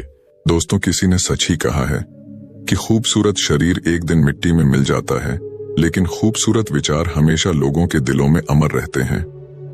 कुछ मात्र एक सकारात्मक विचार ही आपका पूरा जीवन बदल सकता है, इसलिए सकारात्मक सोचते रहिए। दूसरों के अंदर कमियां निकलने से बेहतर है कि आप सर्वप्रथम अपने अंदर की कमियां एवं उसे सुधारें। किसी छोटे से काम में भी आप अपना दिल, दिमाग और आत्मा लगा दो। यही सफलता का रहस्य है। स्वास्थ्य सबसे बड़ा तोहफा है, संतोष सबसे बड़ी संपत्ति है, वफादारी सबसे बड़ा रिश्ता है। हमारे सबसे खराब समय में भी हमें आशा की किरण जरूर देखनी चाहिए। कोई आज छांव में इसलिए खड़ा है क्योंकि बहुत समय पहले किसी ने एक पेड़ लगाया था। अपने विचार बदलो और आप अपनी दुनिया बदल दोगे। यदि आप सूरज की तरह चमकना चाहते हो तो पहले उसकी तरह जलना सीखो। आपके सपने सच हो उससे पहले आपके पास सपने होने चाहिए। अगर आप अपने आप को विजेता नहीं देखते हो तो आप विजेता नहीं बन सकते हो। किसी चीज में विश्वास और उसके लिए उत्साह ही है जो अपने जीवन को जीने लायक बनाता है। एक साधारण काम भी मुश्किल हो जाता है जब आप इसे आधे अधूरे मन से बिना उत्साह के करते हैं। तो स्वागत है दोस्तों आपका हमारे चैनल सिद्धार्थ इंस्पायर्ड पर। दोस्तों, आपके लिए प्रतिदिन जीवन के हर पहलुओं को उजागर करती हुई कहानी लेकर आया था। और यदि आपको हमारी कहानी सुनाने में अच्छी लगती है और आपके जीवन को प्रभावित करती है, एक सकारात्मक बदलाव लाती है, तो हमारे चैनल से जुड़ जाइए। चैनल को सब्सक्राइब करें, लाइक करें, और आप चाहे तो हमारा मेंबरशिप भी ज्वाइन कर सकते हैं। तो चलिए आरंभ करते हैं उन ज्ञान में कहानियों के द्वारा। एक गांव में एक व्यापारी रहता था। उसकी ख्याति दूर दूर तक फैली थी। एक बार वहां के राजा ने उसे चर्चा पर बुलाया। काफी देर चर्चा के बाद राजा ने कहा, महाशय, आप बहुत बड़े सेठ हैं, इतना बड़ा कारोबार है, पर आपका लड़का इतना मूर्ख क्यों है? उसे भी कुछ सिखाएं। उसे तो सोने चांदी में मूल्यवान क्या है यह भी नहीं पता। यह कहकर राजा जोर से हंस पड़ा। व्यापारी को बुरा लगा। वह घर गया। वह लड़के से पूछा, सोना व चांदी में अधिक मूल्यवान क्या है? सोना। बिना एक पल भी गंवाए उसके लड़के ने कहा। तुम्हारा उत्तर तो ठीक है, फिर राजा ने ऐसा क्यों कहा? सभी के बीच मेरी खिल्ली भी उड़ाई। लड़के के समझ में आ गया।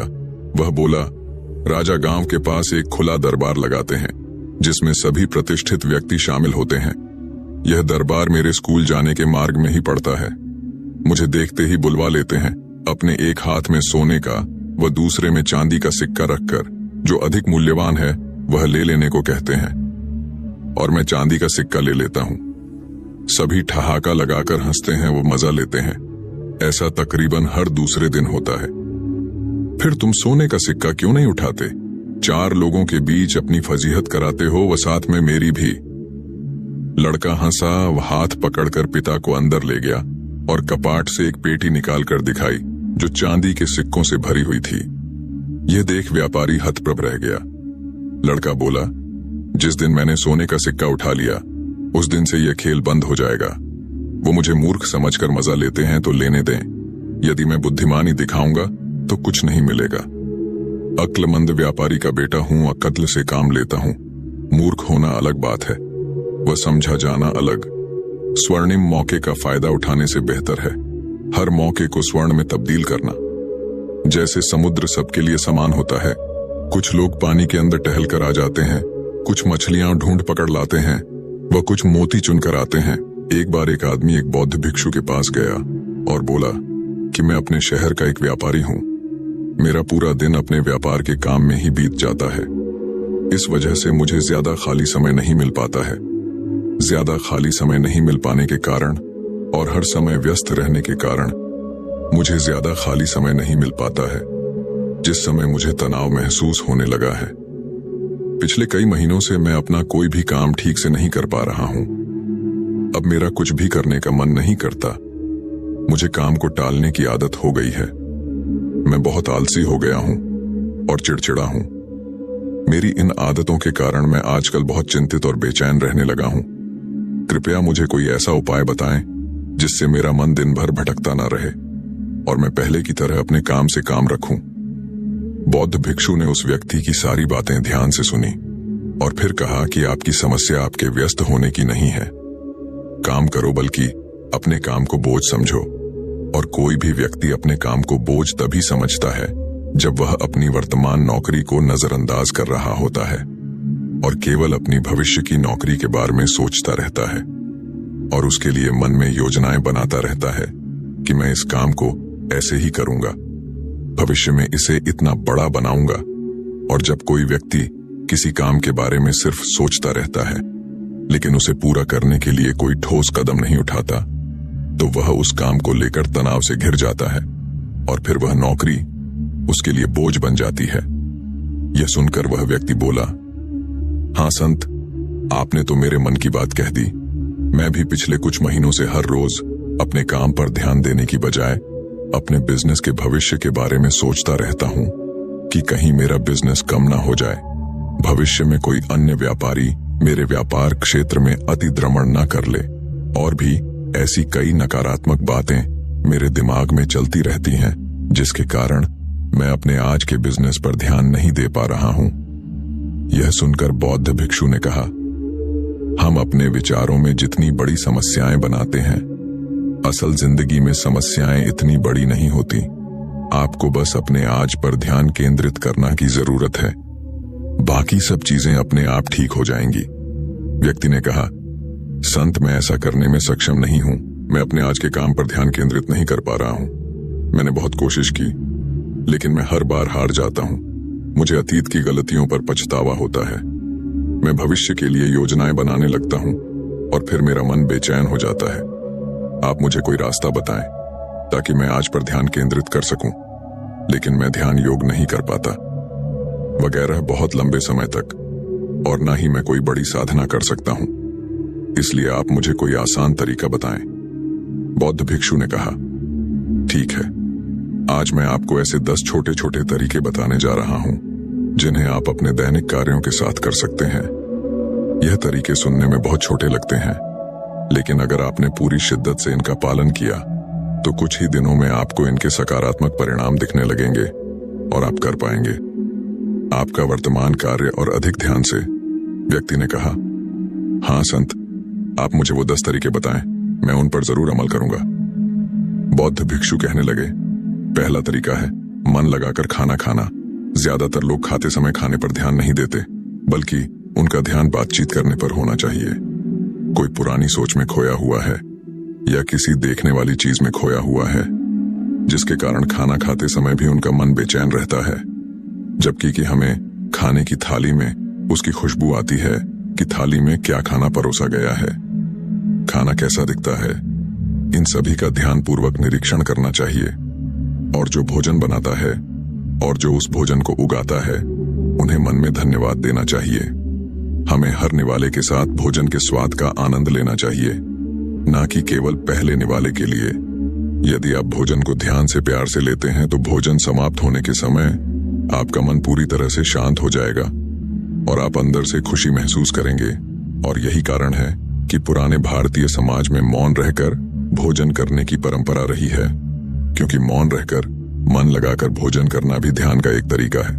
और सिर्फ खाना खाते समय ही नहीं, बल्कि आप रोजमर्रा के काम जैसे चलना, नहाना, साफ सफाई आदि भी ध्यान से करेंगे तो आप पूरे दिन खुशियों और अनंतता से भरे रहेंगे। बौद्ध भिक्षु ने कहा, दूसरा तरीका यह है कि आप अपनी सांसों पर ध्यान दें। सांस लेना एक प्राकृतिक और लयबद्ध प्रक्रिया है जो स्वाभाविक रूप से चलती रहती है। जब हम अपनी सांसों पर ध्यान देते हैं तो यह हमें मन से शरीर की ओर ले जाती है। परिणाम स्वरूप हम अपने विचारों के भ्रम, भय और चिंता से मुक्त हो जाते हैं और इसे आप किसी भी समय कर सकते हैं। बुद्ध द्वारा बताई गई ध्यान की विधि में बताया गया है कि अपनी आने और जाने वाली सांसों पर ध्यान केंद्रित, कि जब भी आप तनावग्रस्त हों या खुद को विचारों में उलझा हुआ पाएं, तो तुरंत अपना ध्यान अपनी आती और जाती सांसों पर केंद्रित करें। कुछ क्षण बाद में आप महसूस करें कि आप शांत हो गए हैं। आपका सारा भ्रम, आपका सारा तनाव दूर हो गया है। और यदि आप लंबे समय तक अपनी सांस रोकते हैं तो ध्यान केंद्रित करने की आदत डालें। इससे सबसे खराब स्थिति में भी आप खुद को शांत रख पाएंगे और अपने वर्तमान कार्यों पर अधिक समय तक ध्यान केंद्रित कर पाएंगे। सांसों पर ध्यान देना हमें याद दिलाता है कि हम कौन हैं।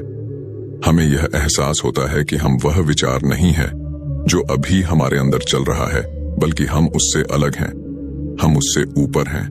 दोस्तों, हमको कोई नहीं सकता, सिर्फ अपनी सांसों पर ध्यान देने से बहुत कुछ पता चल सकता है। नए आयाम हमारे पूर्वजों ने सिर्फ अपनी सांसों को कैसे नियंत्रित किया जाए इस पर बहुत काम किया। ऐसे काम कर सकते हैं जो सामान्य मानव जीवन से परे हैं, जबकि हम अपनी सांसों पर ध्यान देकर खुद को ऐसी स्थिति में ला सकते हैं जिससे जीवन में कोई भी उतार चढ़ाव हमें परेशान नहीं कर से। बौद्ध भिक्षु ने उस व्यक्ति से कहा, तीसरा तरीका है अपनी इंद्रियों से जुड़ना। हमारे पास 5 इंद्रियां हैं।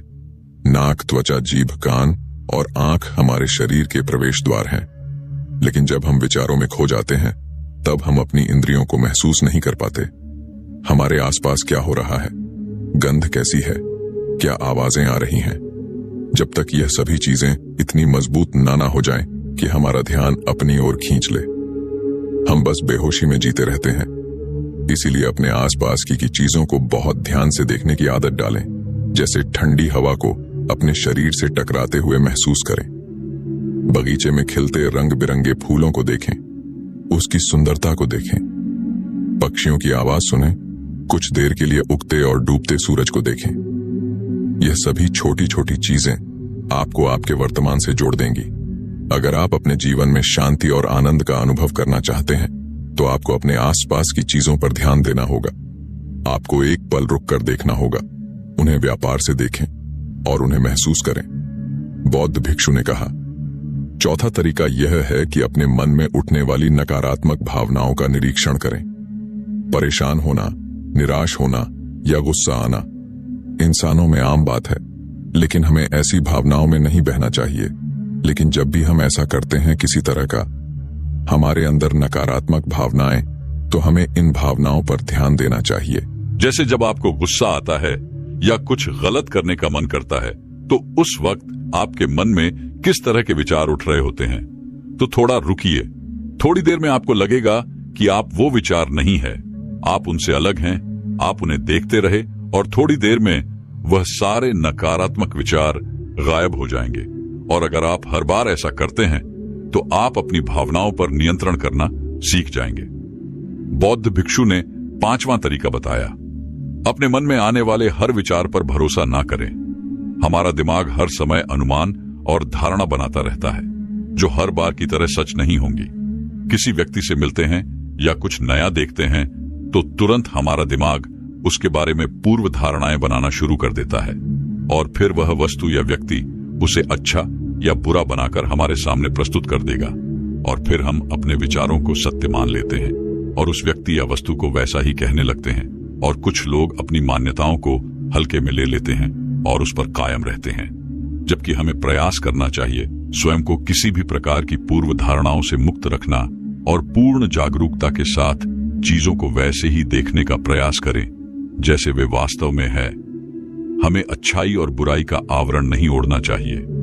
यदि आप पूर्ण साक्षी के साथ वर्तमान में रहते हैं तो बिना किसी पूर्व कल्पना के कुछ भी देखें और सुने तो यह आपको शांत और तनाव मुक्त रखेगा। बुद्ध भिक्षु ने कहा, छठा तरीका यह है कि प्रतिदिन कुछ समय के लिए ध्यान का अध्ययन करें। ध्यान करने के लिए घंटों बैठने की आवश्यकता नहीं है। दिन भर में 10 मिनट का ध्यान भी जीवन में सकारात्मक प्रभाव डाल सकता है। प्रतिदिन ध्यान करने से हमारे जीवन में नई ऊर्जा, उत्साह, शांति और प्रेरणा आएगी। हम पूरे दिन अंदर से खुश और शांत महसूस करते हैं। रोजाना ध्यान करने से आप स्वाभाविक रूप से वर्तमान क्षण में जीना सीखते हैं। बौद्ध भिक्षु ने कहा, 7वां तरीका यह है कि आपके पास जो कुछ भी है उसके लिए आभारी रहे। जीवन में खुशी लाने का सबसे आसान तरीका है धन्यवाद नहीं, बल्कि आभार व्यक्त करना केवल वही चीजें हमारे पास होती हैं जो हमें वास्तविक आनंद देती हैं, लेकिन जो हम पाना चाहते हैं हम उसे पाने का रास्ता भी देखना शुरू कर देते हैं, क्योंकि कुतजा से भरा हृदय समस्याओं पर नहीं बल्कि समाधान पर ध्यान केंद्रित करता है। आपके पास जो कुछ भी है उसके लिए अदृश्य सार्वभौमिक शक्ति को धन्यवाद देने से आपका जीवन जादू रूप से बदल सकता है। आपको यह सोचना चाहिए कि आप कितने भाग्यशाली हैं कि आपके पास एक निश्चित चीज है। उदाहरण के लिए आपके पास है एक वंशानुगत व्यवसाय, और हम नहीं जानते कि ऐसे कितने लोग हैं जो आपके जैसा व्यवसाय करना पसंद करेंगे लेकिन उनके पास नहीं है। इसके अलावा आपको इसके लिए आभारी होना होगा कि आपकी थाली में भोजन है, जबकि दुनिया में लाखों लोग भूख से मरते हैं। साधु ने कहा। बौद्ध भिक्षु ने कहा, 8वां तरीका यह है कि किसी दूसरे व्यक्ति से बात करते समय उसकी बात ध्यान से सुने बिना यह सोचे कि हमें उससे क्या कहना है या उसे कैसे जवाब देना है। आपको सामने वाले व्यक्ति की बात ध्यान से सुननी चाहिए। आपको सामने वाले से बात करनी है, ना कि उसे जवाब देना है। लेकिन जब आप किसी से बात करते हैं तो उसकी भावनाओं को समझने के लिए अपने कानों, दिल और आत्मा से उसकी बात सुने और समझे। ऐसा करने से उस व्यक्ति के साथ आपका रिश्ता मजबूत होगा, और यह आपके लिए अपना धैर्य और एकाग्रता बढ़ाने का भी एक अभ्यास है। और जब हम सुनते ज्यादा हैं और कम बोलते हैं तो हम बहुत सारी परेशानियों से बच जाते हैं, जिससे हमारा मानसिक तनाव कम हो जाता है। और याद रखें, किसी भी व्यक्ति की बातों को ध्यान से सुनना उसका सम्मान करने का सबसे अच्छा तरीका है। बौद्ध भिक्षु ने कहा, 9वां तरीका यह है कि अपने महत्वपूर्ण काम के लिए एक समय निर्धारित करें। आपको अपने दिन का कुछ समय महत्वपूर्ण कामों के लिए अलग रखना चाहिए, जैसे काम का समय, नहाने का समय, सफाई का समय, खाने का समय आदि। समय के साथ महत्वपूर्ण कार्यों का वितरण यह सुनिश्चित करता है कि चीजें बिना किसी रुकावट के नियमित रूप से होती हैं। दिन के सही समय पर सही काम करने से हमारे जीवन में अनुशासन आता है, और अनुशासन से जीवन में शांति और खुशी आती है। बौद्ध भिक्षु ने 10वां और आखिरी तरीका बताया कि जब भी आप कुछ करें तो अपनी रोजमर्रा की गतिविधियों में जागरूकता लाने का प्रयास करें, इसलिए उसे वर्तमान में करने का प्रयास करें। हर बार आपका दिमाग अपने ही ख्यालों में खोया रहता है, लेकिन आपको खुद को वर्तमान में वापस लाना होगा, और आपको इसे हर बार तब तक करना है जब तक यह आपकी आदत न बन जाए। और साथ ही आप यह देखने की कोशिश करें कि उस काम को करते समय आपके अंदर किस तरह के विचार उठ रहे हैं। यह छोटा सा व्यायाम आपको वर्तमान में जीने में मदद करेगा। भिक्षु आगे कहा, शांति और आनंद कोई घटना नहीं है, बल्कि यह एक प्रक्रिया है जो हमारे जीवन के साथ चलती है, अगर हम सचेत होकर जीना सीख लें।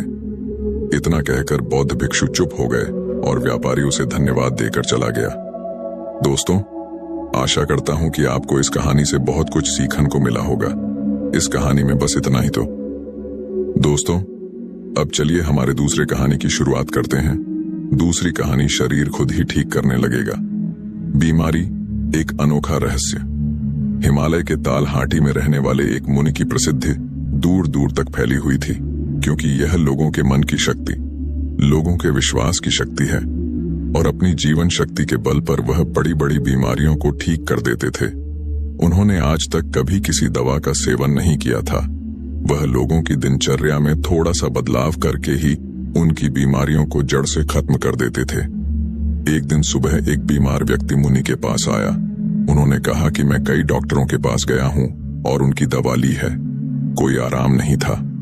अब मैं डॉक्टरों और उनकी दवाइयों से तंग आ गया हूं, लेकिन मेरे एक मित्र ने मुझसे कहा कि तुम बिना दवा के केवल मन की शक्ति से लोगों की बीमारियों में ठीक कर देते हो।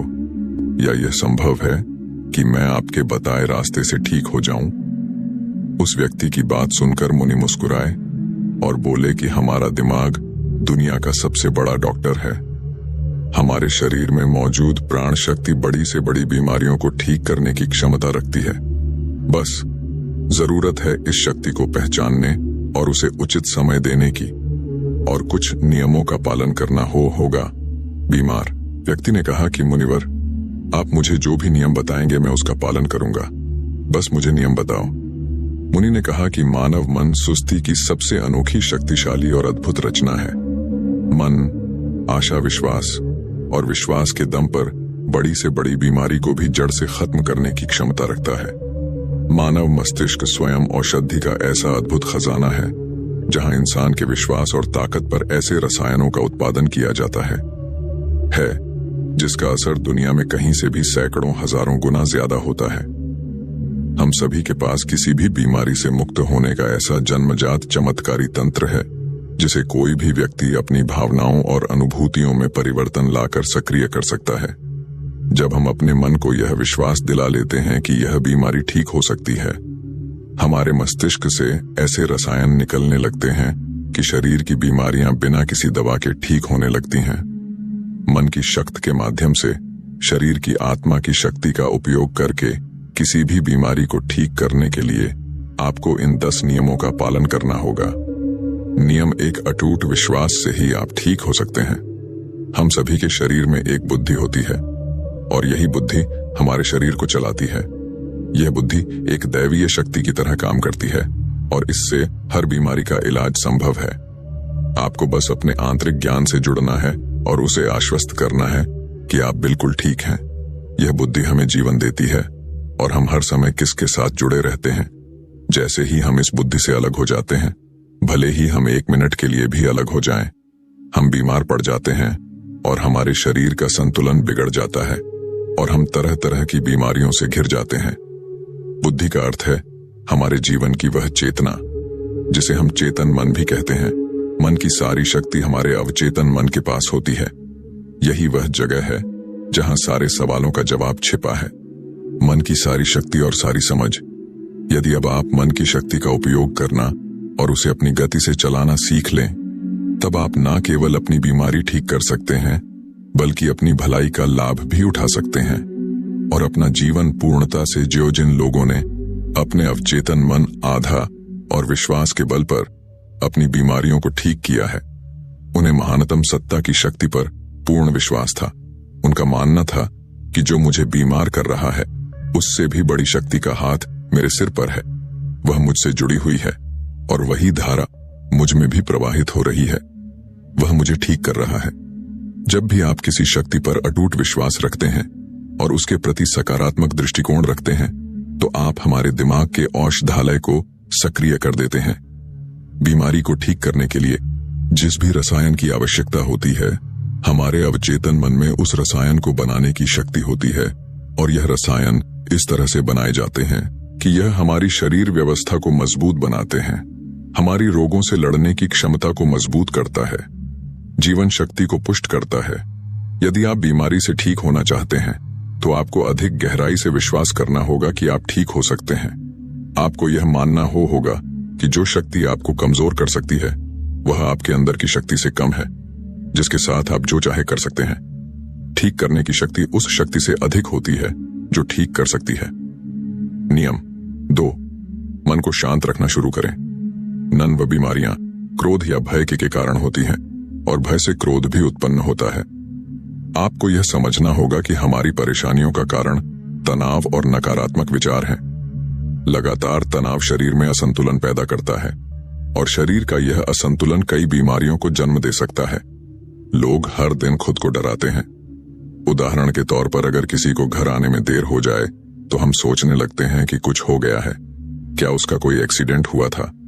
जब भी लोग खाली बैठे होते हैं तो वे देखते हैं कि उनके जीवन में क्या बुरा है। वह हमेशा किसी न किसी बात को लेकर तनाव में रहता है, जैसे कि हम शादी कब करेंगे, मुझे नहीं पता कि मुझे नौकरी कब मिलेगी, मुझे नहीं पता कि मेरा घर कब बनेगा, मैं यह नहीं जानता, मैं वो नहीं जानता।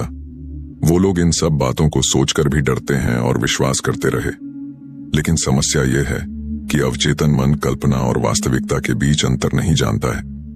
जब हम इस तरह नकारात्मक विचार बनाते हैं तो हमारा अवचेतन मन उसे सच मानने लगता है और उसे ऐसा लगता है कि सचमुच उसके ऊपर एक अचूक तलवार लटक रही है जो उनकी सेहत, रिश्ते और जिंदगी कभी भी बर्बाद कर सकता है। और इसी तरह हमारा अवचेतन मन हमेशा डरा हुआ रहता है, जो शरीर के अंदर ऐसे नकारात्मक रसायन पैदा करता है जो गंभीर बीमारियों का कारण बनते हैं।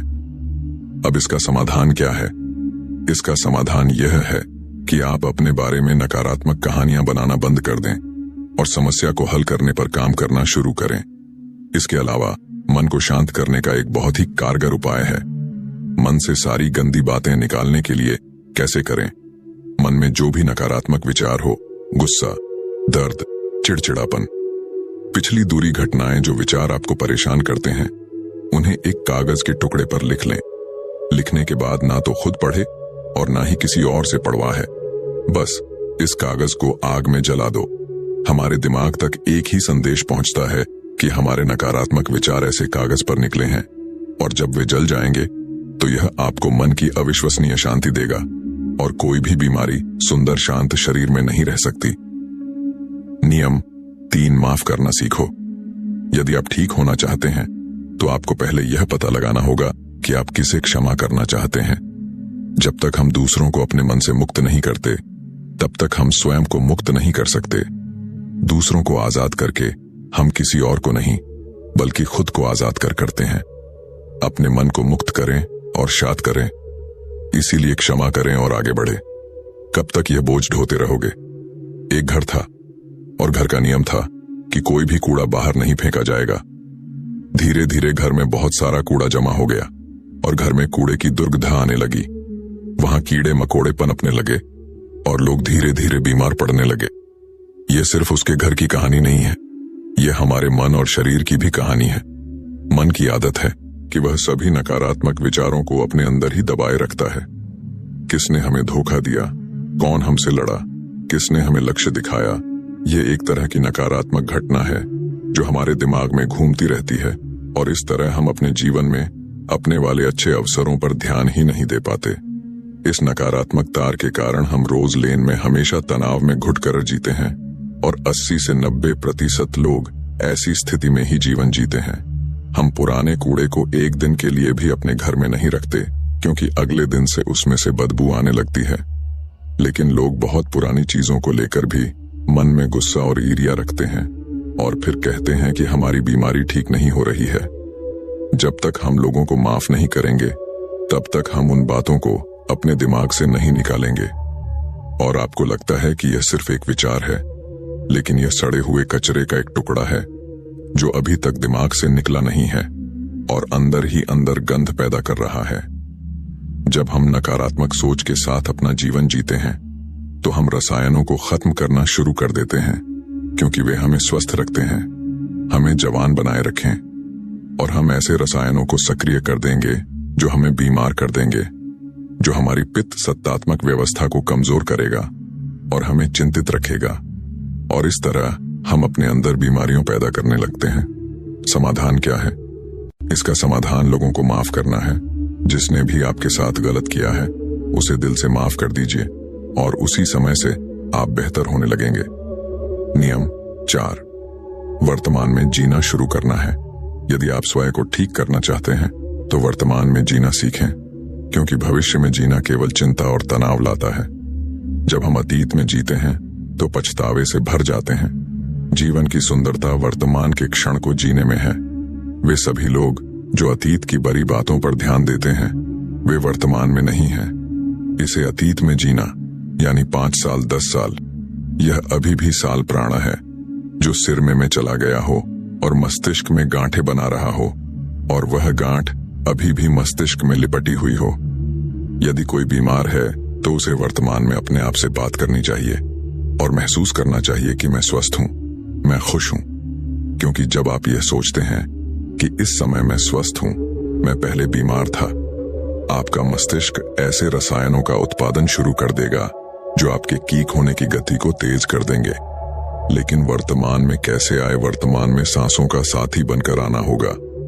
शरीर में जागरूकता लाकर आसपास क्या पड़ा है और क्या हो रहा है, उस पर ध्यान देकर जब हम अपने परिवेश के प्रति जागरूक होते हैं, तो हमारे शरीर पर तनाव कम होता है और हमारी सोचने समझने की शक्ति बढ़ती है।